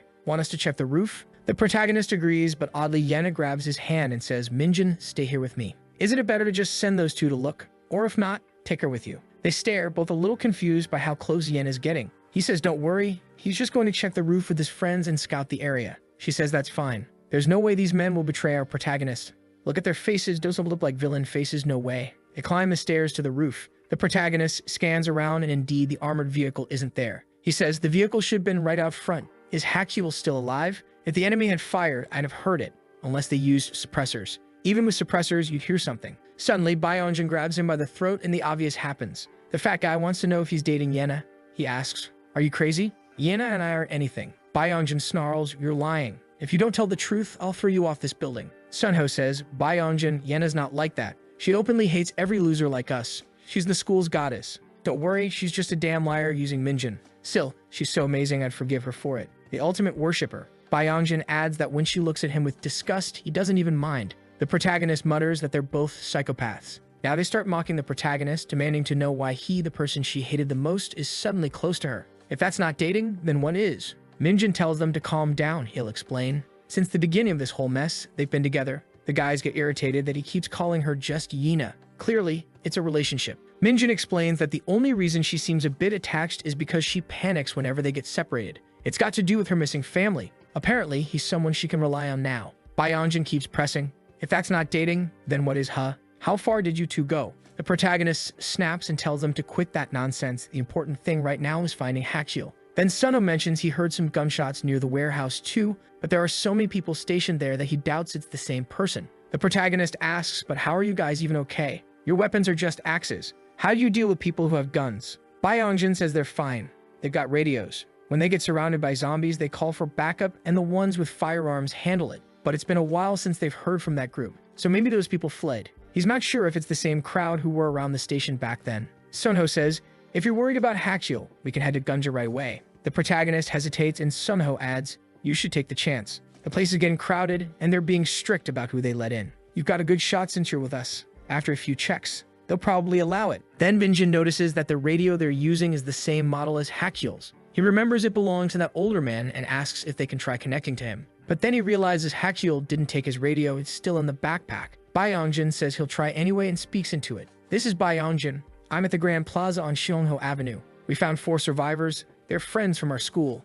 Can we bring them back? The reply comes, even if they're friends, they have to go to the Hope Hospital for infection testing and stay in quarantine for at least 1 full day. That's bad for Minjin. A whole day, the chances of his infection flaring up are high and quarantine would be the worst possible situation for him. He's alarmed, but his friends reassure him. It's fine. They know the rules. Everyone gets tested. It's just that one of our group members went missing. We have to find him first. If it gets too late, we'll come in tomorrow. The voice on the radio confirms and asks them to report any other details if needed. Minjin asks, wait, do I really have to be tested to enter that place? Byongjin answers, of course, it's the rule. But relax, the Hope Clinic's close to the base. There are real doctors there, and know exactly who's infected and who's not. The protagonist asks, and if someone tests positive? Byongjin replies, obviously if someone's infected, they'll turn and be executed. But Minjin, why are you even asking? Are you infected? Or is someone in your group? The protagonist instinctively covers his wound. He knows that if they test him and find out he's infected, things could get a whole lot worse. But then we see they're being watched from another building. Someone says, I found survivors on top of the building along Shionho Avenue. 3 men. 2 of them have green armbands, so they're definitely from Gunja Station. On the other end of the radio, a voice asks, and what about the man from the ambulance who escaped? The skull-masked man replies, one of our guys went after him, but it seems they had a K2 rifle. If that man really had that kind of weapon, things could get complicated. We only have melee weapons, so for now, we can't deal with that. One of our people already died because of him. Whoa, did Heijin kill someone? The voice replies, if they're from Gunja, capture them alive. But if they resist, kill everyone. Chapter 29, Isolation. After receiving the order, the skull-masked man mutters, damn it, how am I supposed to hunt down that guy with the K2 rifle? The last man who went after him never came back. How am I supposed to handle a whole group by myself? And they're all men. I don't even know how many there are in that building. First, I'll have to scout, figure out how many there are and which floor they're staying on. After that, I'll just kill them all. Up on the roof, Minjin's thinking Sunho and Byongjin are probably the friends I can trust the most. Should I tell them about my infection? But would they even believe me if I said I'm immune? What if I get tested and I'm not? What if I'm just some kind of asymptomatic infected? Either way, Every option's dangerous. Maybe I should send everyone to Gunja without me. But we still need an actual doctor's diagnosis. I need to find a solution. I just don't know how I'll tell them. For now, I should focus on finding Hakyul. Inside the building, time passes. Byongjin holds the walkie-talkie, but there's still no response. He says, if that Hakyul guy was in trouble and still had his radio, he would answer by now. Minjin thinks he'll wait a bit longer, but if Hakyul doesn't show up, he'll have to go looking for him. They hear something crash behind them, but decide to ignore it. We cut to the nearby building. The masked man stands by the window watching, fully aware they're inside that room. He hears their voices coming from it and confirms most of the other doors are closed. He's already lured some infected nearby to trap them inside. Time to start the plan. Back in the room, Yena says, you losers guard the door. Stay away from me. Go protect the entrance. Suddenly, everyone hears glass shattering. Minjin flinches, runs out to check, and races across the hallway to see that one of the rooms is on fire. He shouts for them to grab a fire extinguisher, but then another room bursts into flames too. He says their location's been exposed and they have to move now. At that moment, Byongjin, thinking fast, grabs his radio and reports that they're under attack by unknown individuals and need assistance. Everyone starts packing their things, and he adds that they don't know how many enemies there are but need to move fast. Yen is confused. Why did Minjin stop in front of the door? She tells him to wait, but the problem becomes obvious. The stairwell is full of zombies. He wonders when the hell they got there and slams the door shut. Then he warns the others, the emergency exit's overrun with infected. Clearly, someone led them there. And of course, the good old symptom starts again. He remembers when he was with Songbin, the moment it activated, the infected stopped attacking him. But why did it trigger this time? At that moment, he's furious at Songbin, then suddenly he starts screaming and writhing. I thought he was in pain, but he's yelling, Songbin, you bastard. I guess he's trying to remember what he felt before to force the symptom to kick in maybe. The others ask how long until backup arrives, and Byongjin says they're nearby, maybe 10 minutes, but you never know. With that many infected on the stairs, it could take longer. The protagonist steals himself, confident. He says, I'll lure the infected and get them to come up the stairs. While they're distracted, you guys escape to another place. We don't know how many are out there, so avoid open areas as much as possible. Sun Ho and Yena freak out, asking if he's crazy, if he's going to get bitten and infected. The protagonist hands over his backpack and insists they've got no other chance. He tells Sun Ho to hold on to it, that he'll handle things. If they get separated and don't meet again, they'll see each other at Gunja Station. He begs his friends to look after Yena and his mother. She's screaming for him to stay, but he bolts and she can't stop him. He's unbelievably sure of himself. He runs up the stairs, calling to the infected, and goes to the upper floor, bat in hand, thinking it's fine. If he really is immune, better him get bitten than his friends. The only thing immunity can't save you from is being mutilated to death, so it has to be a quick bite, not slow torture. When he looks back, there are way more of them following than he expected. He reaches the edge and thinks maybe he can run around, circle them, and get back inside. But as he arrives at the ledge, a huge wave of zombies is bearing down on him. If he falls from that height, that's death. He remembers that first day when everything started, he went to Yena's apartment, ready to jump with no parachute. If he hadn't found her that day, it would have been his last. He tells himself he's alive because of her. Now, weirdly, he'll do anything to survive. He promised her they'd make it together, so he won't die that easily. He shouts back the hordes to come at him, then jumps like he's not scared at all. It wasn't an impossible height, but it was risky. He just has to get from one side to the other. I'd definitely be terrified. While he jumps, Yena and the others are coming down the stairs. Up front, the friends say the path is clear and tell Yena to hurry. Minjin manages to land on the other side, but he crashes through some tables, hits his shoulder on the floor, and ends up wrecked. He overdid it, and now his foot seems hurt, an imperfect fall. The skull-masked man appears and says, I would have killed everyone if I couldn't capture them, but you showed up alone. Lucky me. The protagonist asks who they are and who he is. The man just says, you from Gunja? Before Minjin can answer, he gets kicked in the wound. The man says, I saw you with the Gunja crew. What are you doing here? The protagonist writhes, complaining that of all places he had to get kicked in his wound. The man radios in, captured a Gunja member. Come over here, I'll try to extract some info. Minjin looks up and takes a boot to the face. Wow. Chapter 30, Torture. The group at least gets into a games room. Byongjin receives a message from Kim Dongjin. I'm in front of the building. Byongjin says, okay, we're coming out. He thanks them and says, the team captain's here and said we can go. Yena, however, says they can go. She's going to wait. The friends, confused, say, why? Minjin said he'd meet us at the station. This place is dangerous, so we should at least make sure we get out alive. She asks, you're really just going to leave him behind? We still haven't found Hakyul. I'm not going anywhere until we find them. Jesus, these friends are fake. Sunho says, but what if Minjin and Hakyul are already at the station? Are we supposed to wait here forever? Of course the mother, desperate to find her daughter, plays on Yena's emotions. Yeah, Yena, let's head to the base with the others. We can find more people to help. This place is too dangerous. It's only 2 kilometers. We'll get there fast. They pressure Yena's mind. She wants to stay with our boy. At that moment, he's in a bathroom, and by the trail of blood, you already know what's up. The family climbs into a car with the armed men. Judging by the military clothes, those guys know what they're doing. At least some ex-military are in the group. One of them has the protagonist pinned in the bathroom, immobilized, and says now he knows why the guy from the ambulance had a K2 rifle. Minjin tries to explain that they're not Gunja people, that he only met those guys along the way and they might not even be from the station. The kidnapper replies, I saw you talking on the roof and you look like friends. He makes an excuse. It's on fire on the other side. That fire is gonna spread here. The man says, relax, kid, the fire will take a while. Besides, my friend who followed your other buddy will be back soon. If both of them don't show up, that means he's dead, and then I'll kill you too. So pray my friend shows up. Then you notices Minjin's face is turning purple and asks, are you infected? The protagonist can't believe this had to happen right now. The man says, you really are infected? You're basically dead. He adds, I can either let you turn into a zombie or have some fun. Whatever, might as well kill you now. As he's telling him to wait, something bangs on the door. The man looks up, goes to the door and calls, Do Bangson, is that you? Do Bangson? He seems confused. What the hell is Do Bangson? The voice on the other side answers, Gang Nangi.